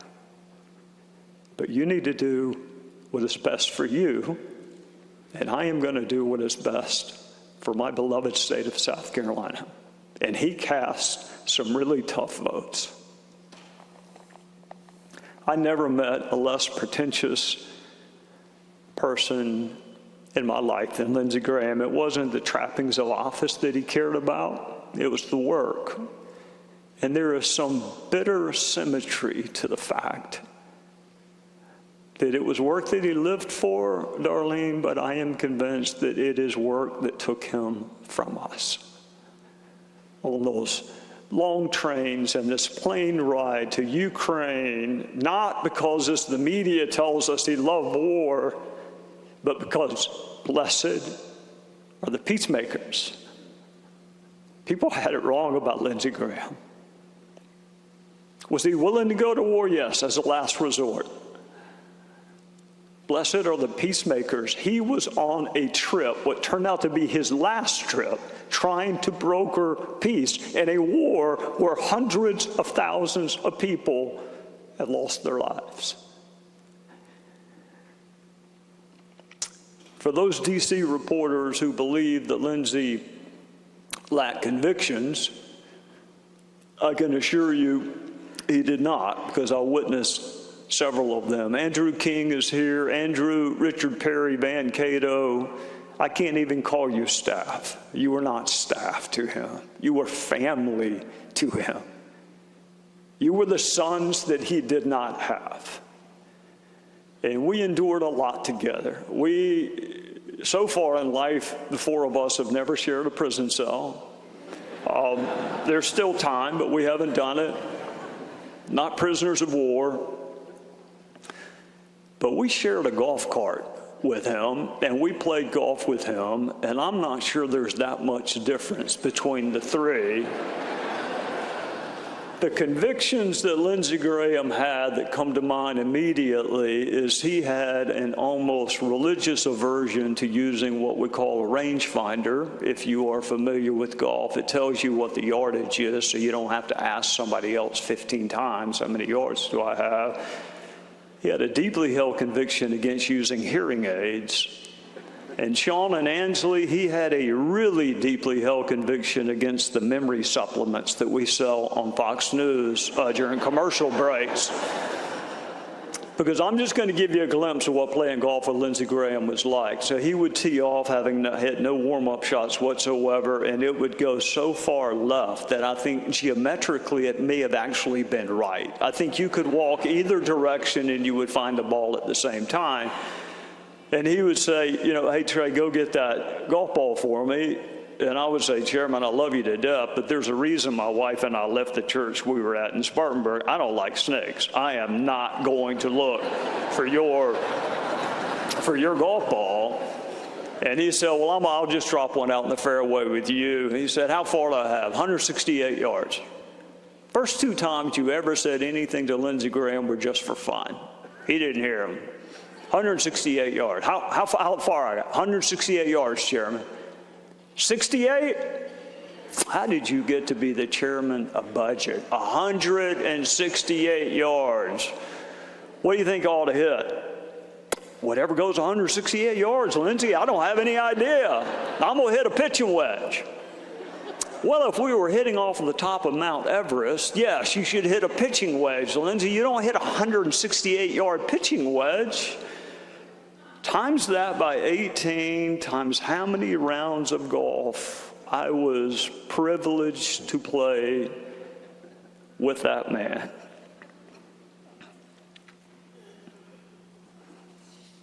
You know, senators and federal judges have slightly different rules when it comes to golf. The first one that comes to mind is they don't pay their debts. You can tell that I don't practice law anymore because there's some judges here and they probably don't find that as funny as I do. But Lindsey was turning over a new leaf. I played about a month ago with a guy named John Ratcliffe, who's our CIA director, and Johnny and I somehow managed to eke out like a 6-up victory over Lindsey and his partner, and Lindsey decided to pay. So he brings out this crumpled up, probably counterfeit $20 bill out of his pocket, and he hands it to John Ratcliffe. Ratcliffe's on a government salary. He took it. I handed it back to him. I said, look, Fox is great to me. Plus, Lindsey, honestly, that would buy you 2 brand new suits. You need to keep that $20 bill. He told me he was going to run for president. Scott, my reaction was not unlike yours. But I said, let me hear you out. And he said, well, you tell me, what do I need to do to be more competitive in a presidential race? And I said, you need to get married, Senator Graham. And he said, well, there's some things I'm just not willing to do, Trey, even if it means not being the President of the United States. And I don't know if y'all knew this or not. I mean, the media never talks about it. Lindsey actually wasn't married. Did y'all know that? The media never brings that up, but they never get right why he was never married. I know why he was never married. I sat through a wedding ceremony with him. I know why he was not married. I sat through their wedding ceremony with Lindsey Graham. He shows up at the church, Seacoast in Charleston. He asked my wife and I to wait on him because he was running just a tad bit late. He showed up in cargo pants and a shirt, like a T-shirt. And my wife, who's the sweetest human being on the face of the earth, said, you know, Chairman Graham, would you like us to wait while you change? And he said, change what? I mean, you can barely see the stains. No, I can't see the stains, Lindsey, but I can see the Dale Earnhardt logo on your shirt. Well, he wasn't going to go change, so we finally work our way in there to the beautiful wedding of Tim and Mindy Scott, and it was gorgeous. It was a beautiful wedding. But you cannot see 2 deaf people beside each other at a wedding. So my wife figured that out, and she sat in between us, which was a tragic mistake in hindsight.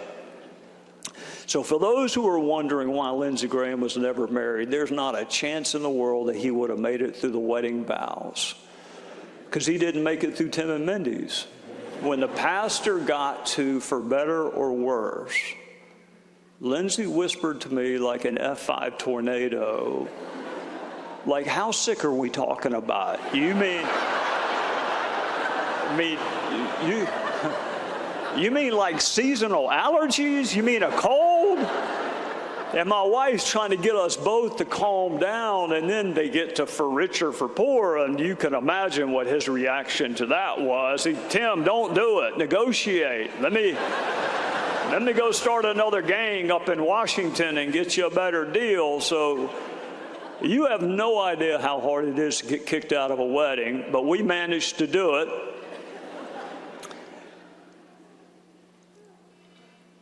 He loved, I cannot use the word staff. I cannot. Y'all have been so amazing the last 2 weeks. Darline, you have one of the best group of people that's ever been assembled in South Carolina and Washington. I cannot call them staff. They were family to him.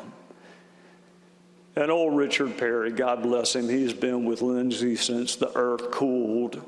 And how many difficult conversations has Richard had? You know, the first time Lindsey ran for Senate, he sat Richard down and said, Richard, 31% of the people in this state are not going to vote for me no matter what. You don't need to worry about it. Don't even try. Richard's sitting there scratching his head thinking, well, I mean, we can try, can't we? I mean, do you have to give up on 31%? Don't worry about it. 6 years later, Lindsey's running for re-election. He says, Richard, 42% of the people in this state are not going to vote for me no matter what. Well, Richard's a smart guy. He sees things are not going in the right direction. And then this last go around, Lindsey said, Richard, 49% of the people in this state are not going to vote for me no matter what. That man had incredible self-awareness. He knew who he was. Tim and I looked at polls, and we see that we're like double-digit disapproval, and we're on the phone with our therapist. Lindsey sees 55-45, and he thinks he's got 5 points to play with. Was he high profile? Yes. He just never acted like it. He treated the boys that parked the golf carts exactly the same as he did the men who owned the golf course. I walked through a lot of airports with Lindsey Graham. He never failed to stop to thank someone in uniform. And for a man that did not have biological children, he sure followed the teachings of another famous man who did not have biological children by the name of Jesus. I'm on a driving range with Van Cato, and I hear Lindsey talking in a voice that I have never heard him talk in before. It was sympathetic, empathetic, and I think, what has happened to my friend? And Van politely tells me he is talking to a child who's getting ready to have surgery. And he was speaking like he was the parent of 12 children. Lindsey Graham was the least pretentious person I have ever seen in politics.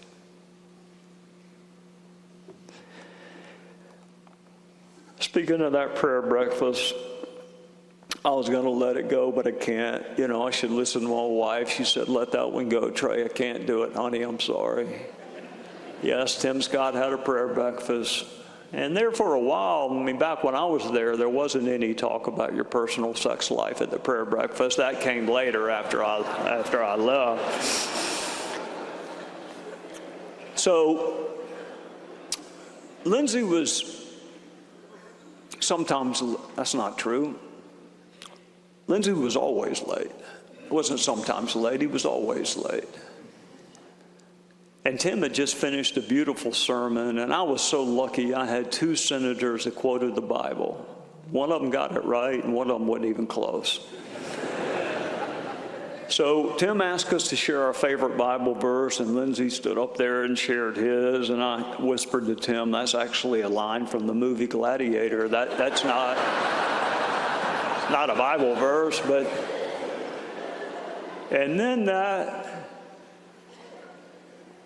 small county lawyer wowed the jury like I've never seen a preacher do, with the authenticity, the sincerity of his message, the humility of his message. He did more for the cause of Christ without being able to cite a Bible verse, just with the authentic way that he presented his relationship with Christ. You know, there are a few things in life less relevant than a former member of Congress. And you do wonder, is anybody going to return these telephone calls? Anybody ever going to call you? When you leave, you go through a period where you just question your relevance. My two senators would not allow that to happen. That man will preach my funeral. And Lindsey Graham spent more time with me after I left the House than when I was his colleague in the House. He took me on trips with him. He took me to see the President of the United States with him. I played more golf with him when I was a non-member of anything than I ever did when I was actually in a position where I could help him. To my friends in the media, or to those on social media, and boy, if I could go back in time and change one thing, I would never have gotten Lindsey an iPhone. I would have kept that flip phone, and whoever taught him how to use X, there's a special place in purgatory for you. I got to tell to all of Lindsey Graham's critics, he never hated you back. If your goal was for him to treat you the way that some people treated him, you failed. He was the worst at carrying a grudge. I had to keep a list of who we were mad at because he could not remember who had done what. And what speaks to the love and the forgiveness of Christ more than not carrying a grudge? Yeah, I saw him cry one time. I saw him get teary-eyed one time, and I saw him cry one time. Darline, he cried at his retirement ceremony from the Air Force because he loved wearing the uniform of his country. He felt like he was part of something. He had a camaraderie, a esprit de corps. He had brothers. And Darline, I saw him get misty-eyed almost every time your name came up, and you don't doubt that he loved you, but I will tell you, even before I really got to know you, I knew one thing about Lindsey Graham, that he loved his baby sister. We were on the 16th tee box at the Country Club of Spartanburg, and I saw Lindsey running back. Well, that's not true. I saw Lindsey jogging back. Let me get this. He was briskly walking back to the 15th green because he had forgotten something. And I thought it was the quarter that he marked his ball with because that could get him to move pretty quick, but that's not what it was. He had forgotten the putter that your father gave him. And he came back to the 16th tee box, and I'm standing there, Larry, with my son, and he says, and he was misty-eyed, there's three things that matter to me in my life. This putter, because my father gave it to me. The class ring that my mama bought for me. And my baby sister, Darline. And that was it.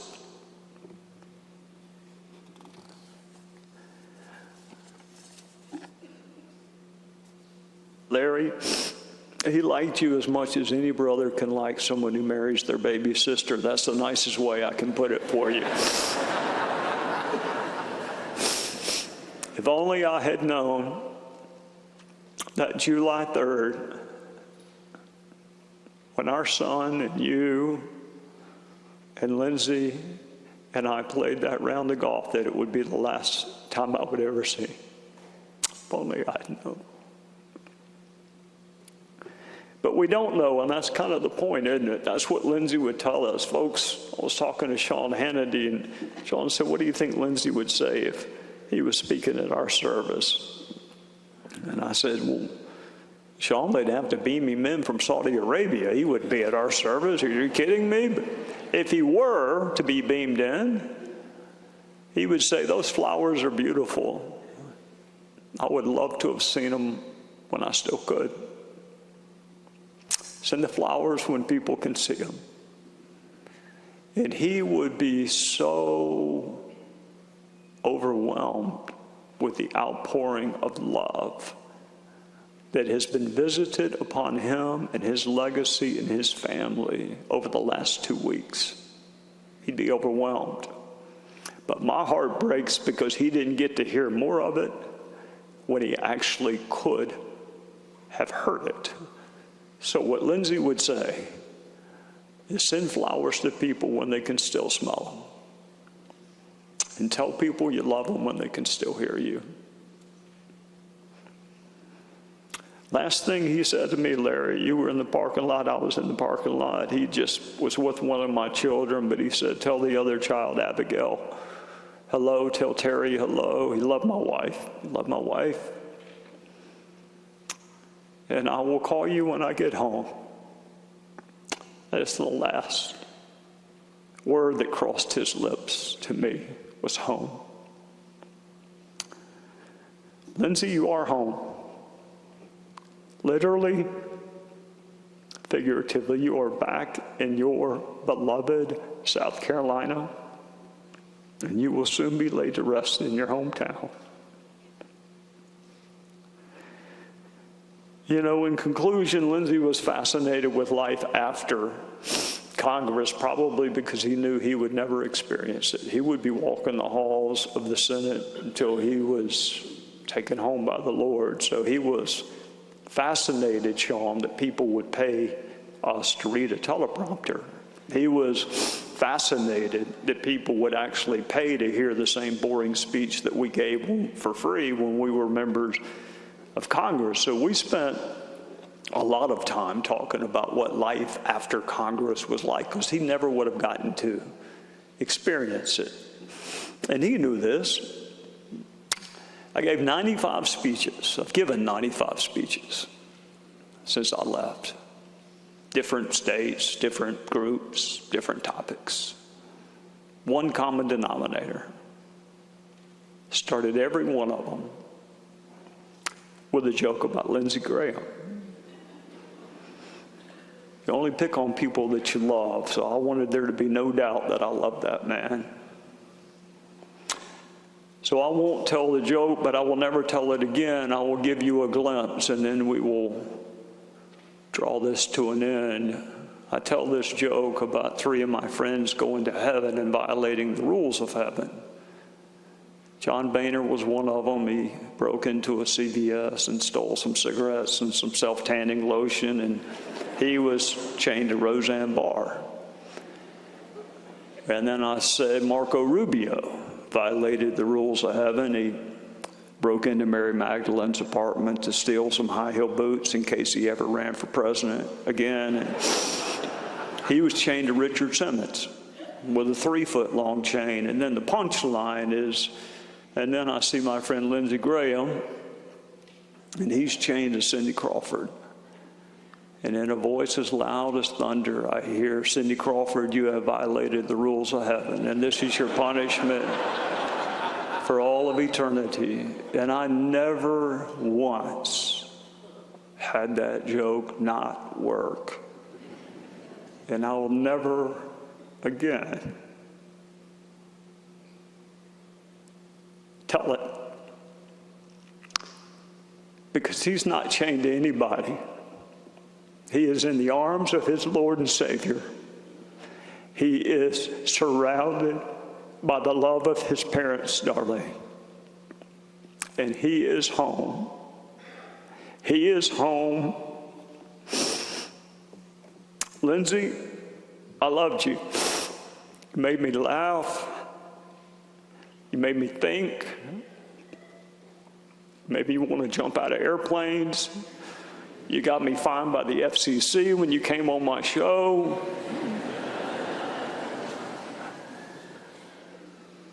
And you have made me cry a lot over the last 2 weeks. But I want you to know, brother, that your name will echo through the halls of history. In your state and your country, they loved you. In your family and your friends, they loved you. And I wish you could have been here to listen to how much people loved and respected you. I will do what you would have wanted me to do, which is take care of your sister. That is all you would have asked me to do. Take care of your sister. And that is what I will do. And then one day I will see you again, and we can laugh and we can fight. And we'll do it forever and all of eternity. And until that day, I will miss you with my whole heart. God bless you, brother.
Thank you, choir. Steve, the orchestra, magnificent as always. Darline, I've prayed for you every night since your brother died. And I watched the service at the Rotunda yesterday. I was amazed by the strength and the grace that God gave to you. I'm very proud of you. When Senator Graham died, the world lost a friend. But we lost a member of the family. He loved South Carolina. You've heard that repeatedly these last several days. He told me not long ago, he said, you know, I think I'm old enough now and experienced enough now that I can be a good senator for the people. And that's what he wanted. He wanted to represent well the people of the state that he loved. After his death, I remember reading several different articles. And one of the things that caught my attention is that it said that his net worth was $1.4 million. I read that and I thought, that must not be right. I read it again and it said the same thing, $1.4 million. And I thought, he's been up there for 30 years. What's he been doing? I mean, I know other people have gone to Washington, and after they're there for a while, they have $20, $30, $50 million. Maybe he should have taken a course at Darline Moore's School of Business. But see, that was Senator Graham. It was never about him. It was about us. He didn't go to Washington to enrich himself. He went to Washington to make life better and safer for us and for America. He loved this state, and we lost a brother. As Trey said just a moment ago, he was a peacemaker. There's a difference between a peace lover and a peacemaker. A peace lover cherishes peace, but a peacemaker works to make peace. He was serious, but he had a wonderful sense of humor. I remember early in my ministry, I began to notice that the people who influenced my life most were older pastors, older preachers. And I began to wonder, why is that? Why the older pastors rather than my contemporaries? And this is my conclusion. The older pastors seem to take the gospel seriously, but not themselves. And that was Senator Graham. He took his work seriously, but not himself. He called me one day when I was pastor of this church and said, "Wendell, do you want to play golf at Augusta National?" Well, I'd given up on that idea long ago. I said, "Are you serious?" He said, "Yeah, I'm serious. You want to play?" And I said, "You tell me the date and the time and I'll be there." He said, "Well, I'm looking at Easter Sunday."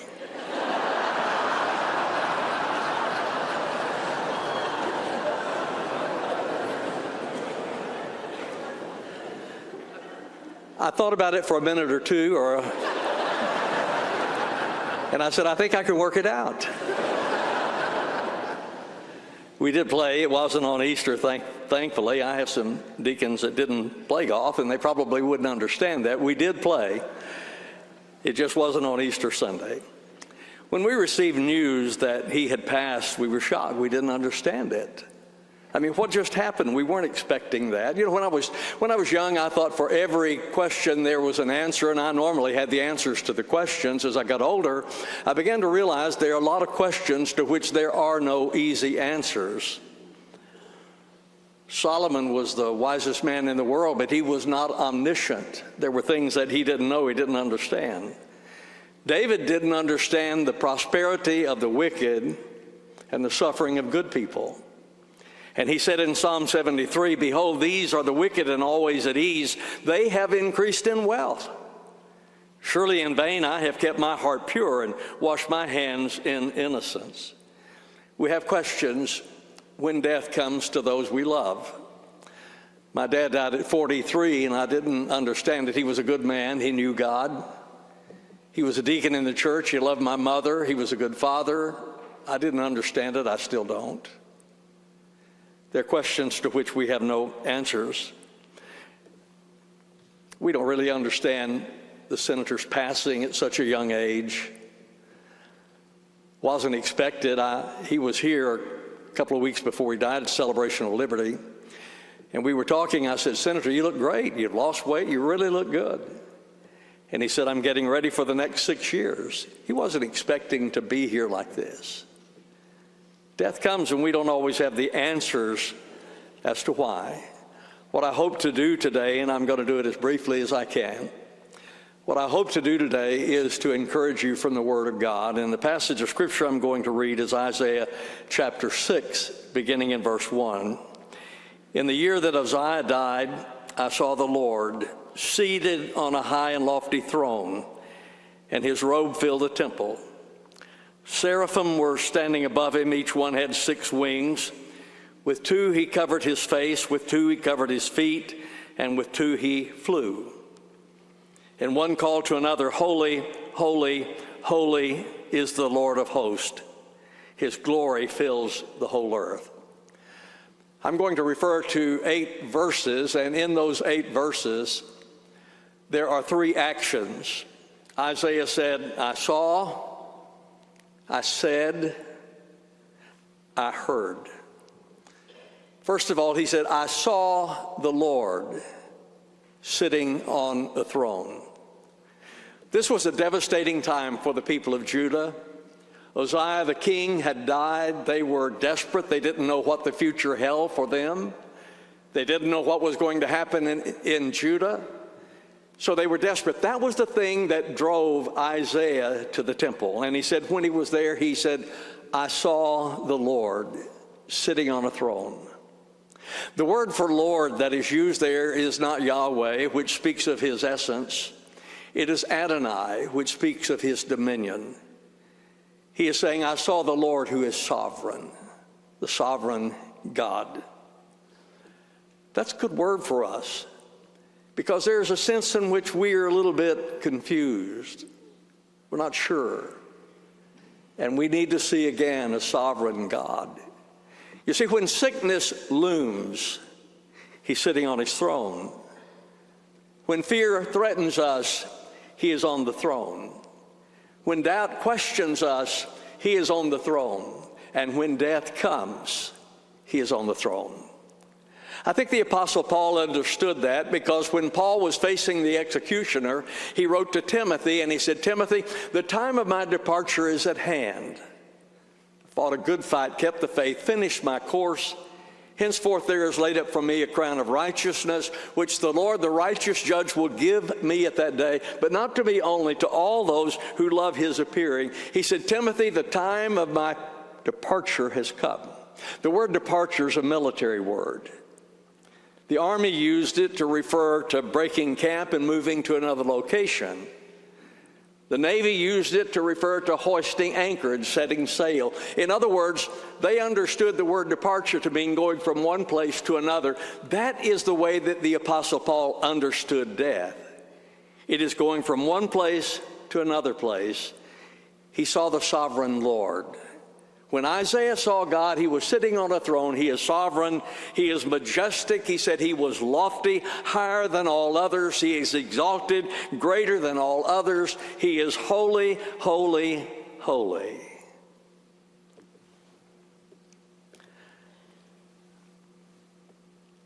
Ladies and gentlemen, it seems to me, and probably to many of you, that in many respects, the world is upside down today.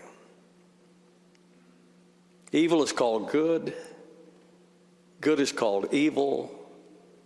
Black is called white. White is called black. It is upside down today. And in that circumstance, we sometimes become discouraged, thinking that all is lost. There is no hope. And we desperately need to see a sovereign God again.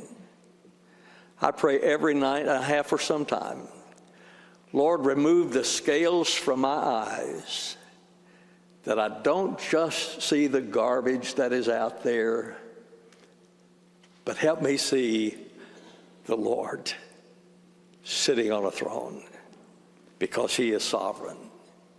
Isaiah said, I saw. Secondly, he said, I said.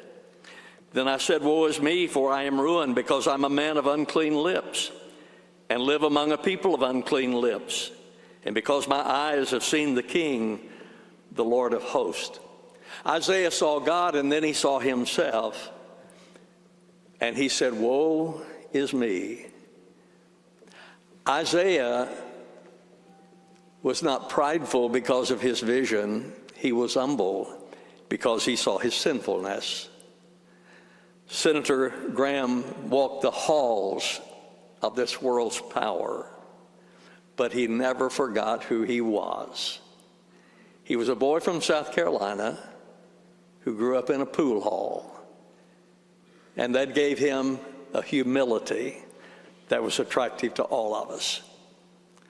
Isaiah said, woe is me, and then he saw his sinfulness. He said, I'm a man of unclean lips.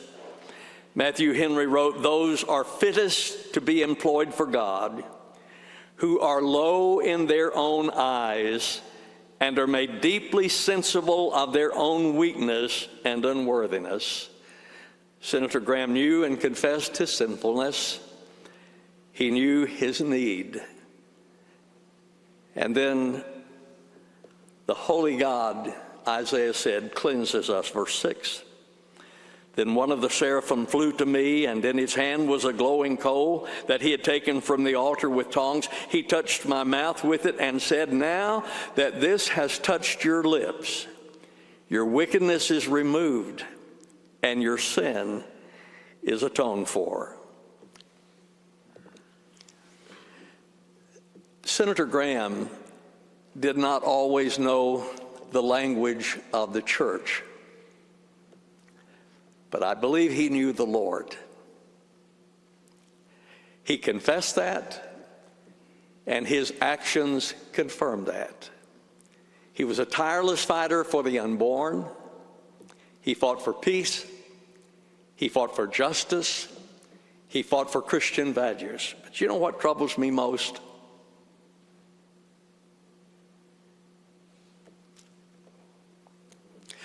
Those people who know the language of the church,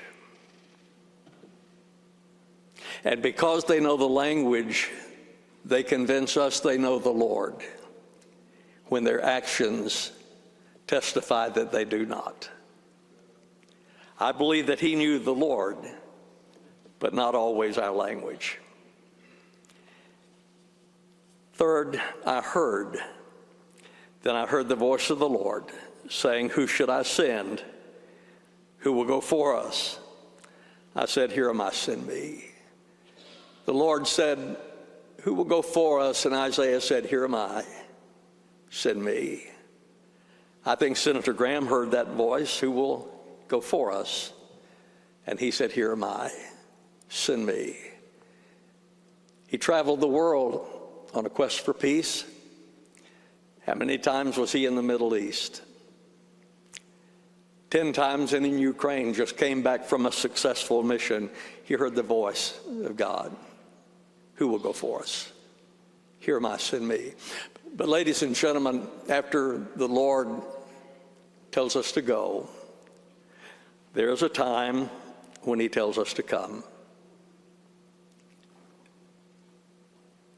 Senator Graham went, and then he went home to heaven.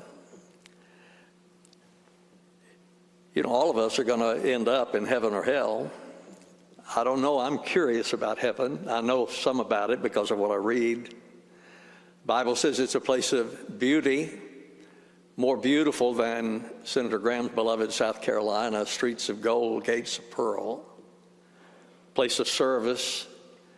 The Bible says his servants shall serve him. I used to hear about heaven, and I thought, I'm going to be bored to death up there. I mean, sitting on a cloud trying to keep my robe straight, my halo on, and all that stuff.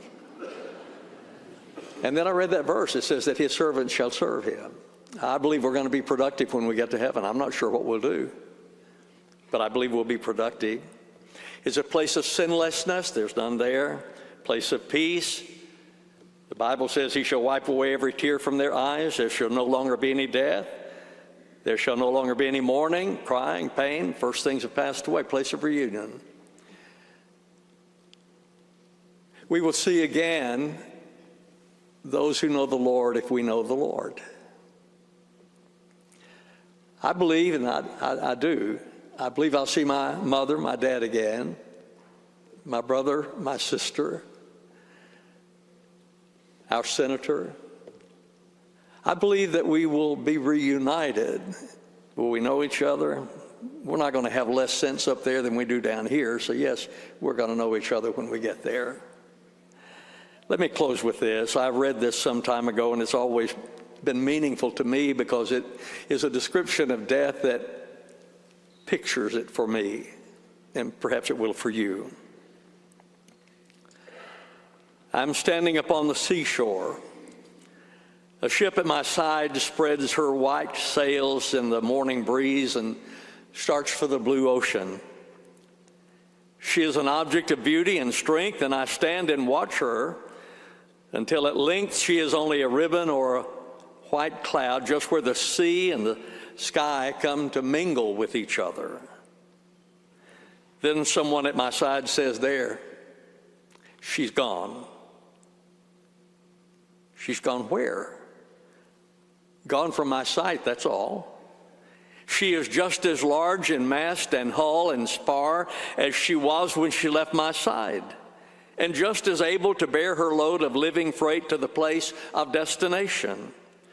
Her diminished size is in me, not in her.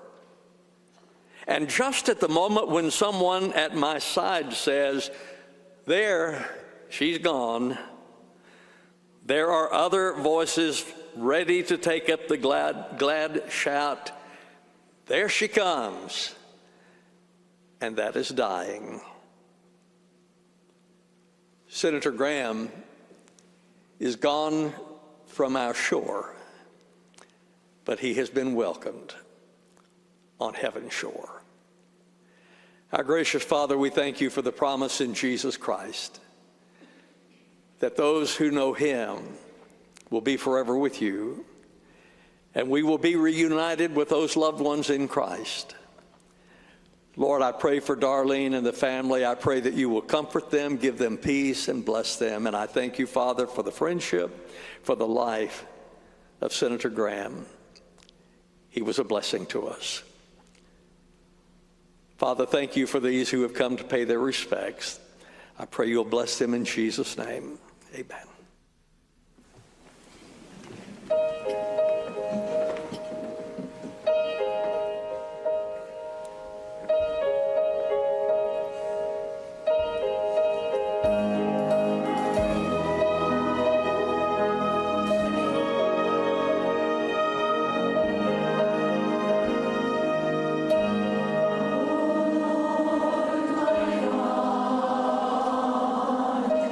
When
As we prepare to conclude the service, I would ask that you remain at your seats until the minister of music has dismissed you.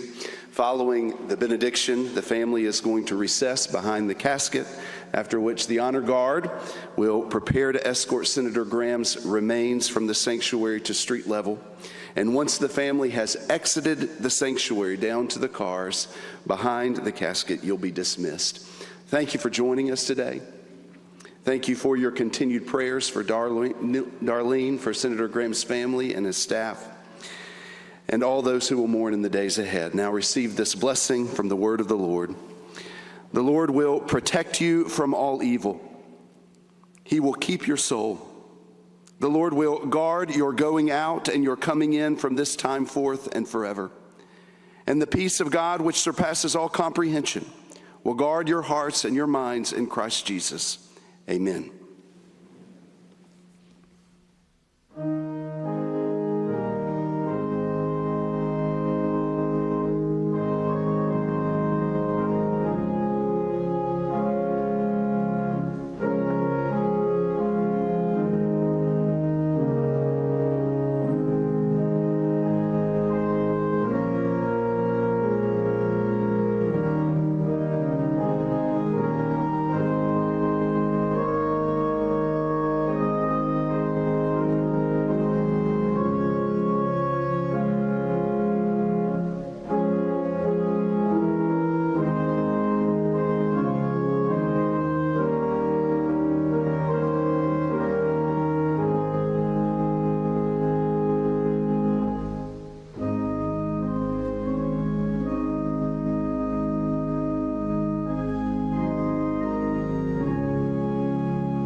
If you would be seated, they've asked us please to do that, as Pastor West said, and they'll give me a signal when all is clear in just a moment. So if everyone would please remain seated and not leave the building yet, that's what the family have asked us to do.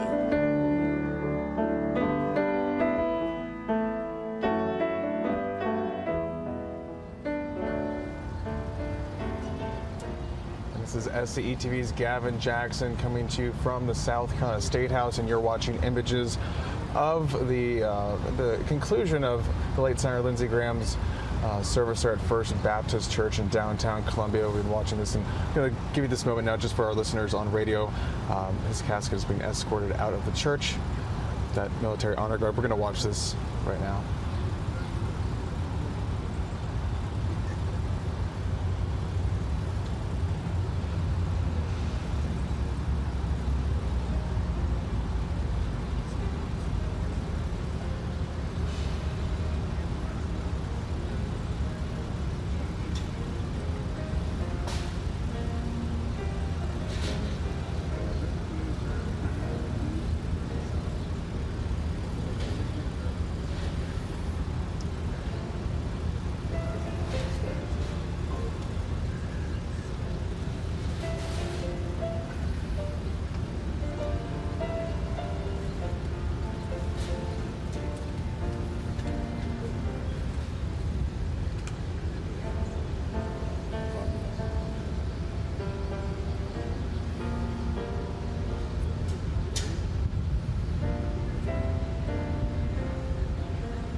Come back in right now here as we watch the final images as the conclusion of Senator Lindsey Graham's celebration of life service at First Baptist Church in downtown Columbia.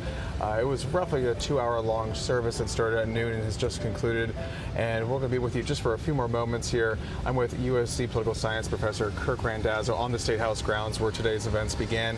Kirk, a powerful service to honor a powerful man, but a man that many folks said didn't take himself too seriously, but he was very serious in what he did. We heard from the governor, we heard from Senator Tim Scott, who he's worked with, and the former Congressman Trey Gowdy with powerful eulogy right there. Tell me some of your takeaways from that 2-hour-long service today. Yeah, I think for all of the speakers, they commented on stories about Lindsey Graham as an individual, not necessarily as a senator. They still kind of remembered what he had done for the state, certainly what he had done for the country. But we got a lot of stories, a glimpse on sort of the inner Lindsey Graham that most people just don't see. This is not, the part that is portrayed on most TV stations, certainly newscasts. And I think what stood out for me maybe most poignantly was Trey Gowdy's comments. It was very heartfelt. You could feel the love that Gowdy had for Graham, the moments that they shared, the depth of emotion that overtook him towards the end. And I think it was a very good reminder for all of us about the person that Lindsey Graham was, the individual, his character, and how he never forgot sort of his roots, his upbringing, and that carried with him throughout his entire life. Yeah, it was an incredibly powerful eulogy there too. You know, it was a true eulogy that you want to see, with that almost a roller coaster of emotion. He would take you to these very funny moments on the golf course and these stories, and then he would just talk about how he felt about the man, for being there, for being his friend for so long, and even some anecdotes when he first got into Congress there, and how they might have been against each other in the beginning, but immediately when Trey Gowdy won his seat, Graham was the first call to him saying, hey, I'm going to be your best friend in D.C. I'm going to help you navigate this place and help you understand this place. And that stuck with Trey Gowdy. And again, that's a hallmark of what we've been talking about today and throughout these days, talking about Senator Graham and his life and his ability to work with people, especially fellow South Carolinians, to make sure that they all deliver for the state, because that's what they're there to do. Yeah, and you heard a moment from Representative Jim Clyburn. Mm-hmm. So, a Democrat within the state, again, someone who had served decades in public service. He and Lindsey Graham had built a tremendous friendship over the years, and to see Jim Clyburn step up and read an aspect, read the Lord's Prayer, was also a powerful moment to remind us that throughout these partisan fights, you still have individuals doing what they think is best for the people whom they serve. And of course, we heard from the governor too, who told several funny stories, as he's known to do. But one also impactful story about when Senator Graham was during the inauguration ceremony here. I guess that was in 2003, because he was talking about how Governor Mark Sanford was sworn in that year, same year that Governor McMaster was also sworn in as Attorney General. Senator Graham had been sworn in Washington before coming here, but of course, when they're having the ceremony on the south side of the State House here, all the dignitaries, all the big names, all the important folks are coming down the stairs. They're announced, and the governor was recounting the time when then Senior Senator Fritz Hollings, the Democrat at the time, was announced, got some light applause, and then the new Republican Senator Lindsey Graham was announced, and it was more of a swelling of applause, more of an energetic moment, and that's when Senator Graham reached over and grabbed Senator Hollings' hands and held it up in the air, and he said few men would do that, and it just spoke to his character and that ability to work together that we've been continuing to talk about all day. Yeah, and I think that was a way for Lindsey Graham to both showcase but also thank Fritz Hollings for taking Lindsey under his wing very early on. We had mentioned that before the ceremony at First Baptist, how Fritz Hollings very much was a mentor to Lindsey Graham, and Lindsey very visibly wanted to demonstrate his gratitude in the State House in that moment to remind people that, hey, we are in this together regardless of party. And we're here at the State House grounds, but you can see on your television screens, if you're watching online as well, there is a procession getting ready to get underway, an escort of Senator Graham's remains. He'll be heading to the upstate for a family burial. He'll be leaving downtown Columbia very shortly. There you see several officers on their bikes, motorcycles, and they'll be escorting him out and up to the upstate for his final resting place back home in the upstate region.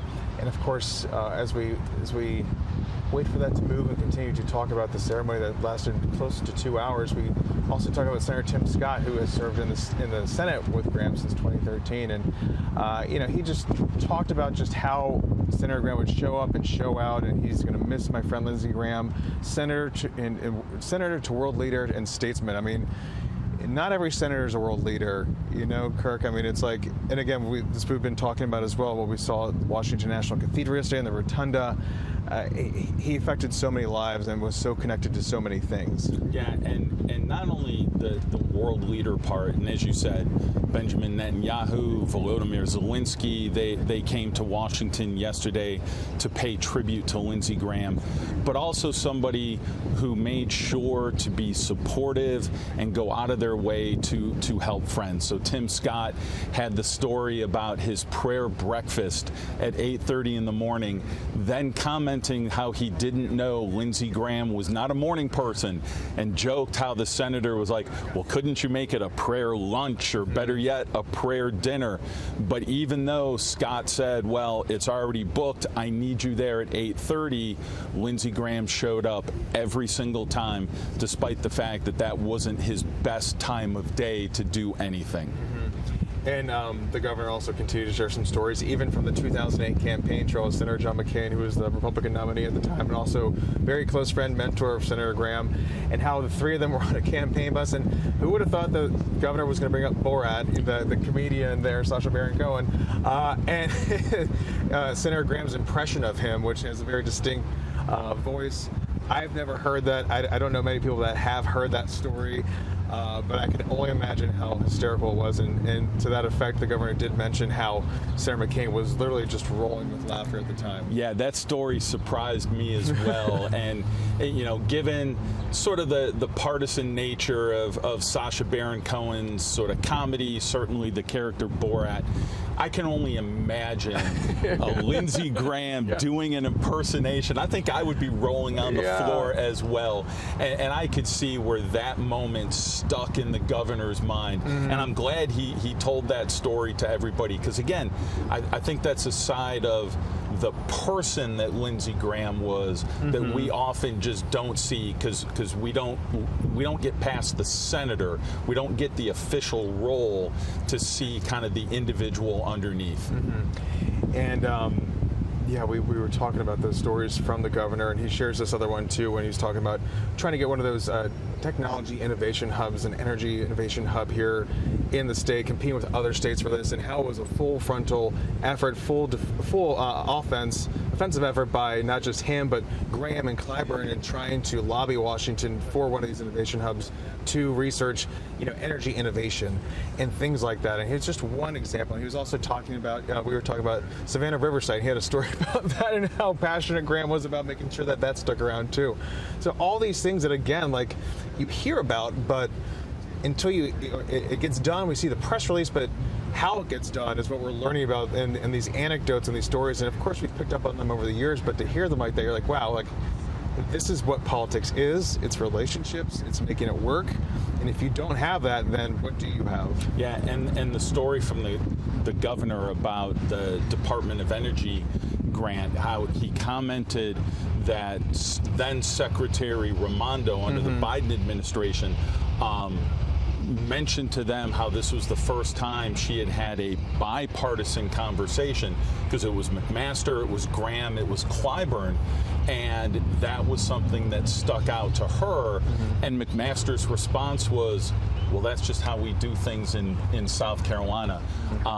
Again, I think that often gets lost, and especially in a state that is so dominated by one party, we tend to forget very easily that officials, regardless of party, come together to make sure the state of South Carolina is not forgotten and that the people are not forgotten. And I thought that was just a fantastic tale. And Kirk, to put a button on that, I think that's exactly the message that anyone who's seeking to succeed Senator Graham is picking up on today. Obviously, like we've heard from so many people, there was no replacing this man. He's an original, but to see what you do as a senator and how it defines your career, it comes down to what you deliver to the state, to the people that elect you to that. And I think it will be curious going forward, and only time will tell, but in an era of hyper-partisanship in Washington, D.C., to sort of fulfill the shoes that Lindsey Graham had when he first started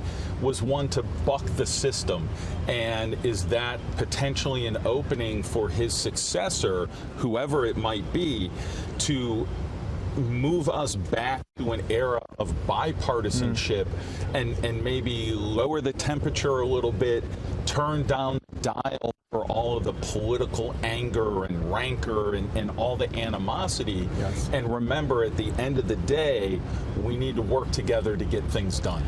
And Kirk, with that, we're seeing the motorcade rolling now. The hearse carrying the late Senator Graham's remains, escorting him up to the upstate out of downtown Columbia from First Baptist Church, where we just saw that service take place for just about 2 hours there, really capping the second day of remembrances for the late Senator Lindsey Graham, who died on July 11th, 2 days after turning 71, as he was looking to be reelected to a fifth term, serving in the U.S. Senate representing South Carolina, something that he's done since 2002 after several years in the U.S. House, and of course a brief stint here at the State House.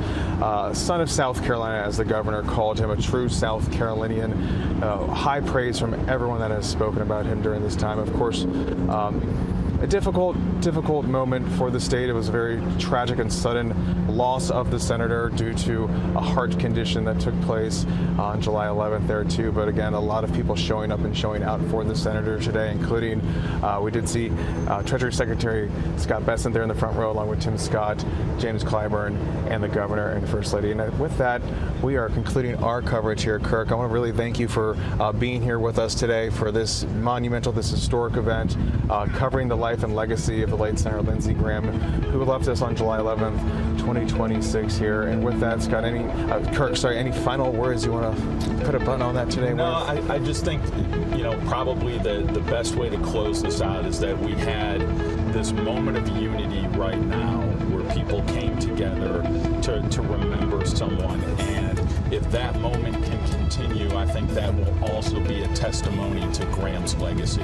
Of course, this is the conclusion of the celebration of life for the late Senator Lindsey Graham, but in the coming days and weeks, we'll be following the succession for that position as the Republican nomination race will continue. We'll bring you that coverage going forward.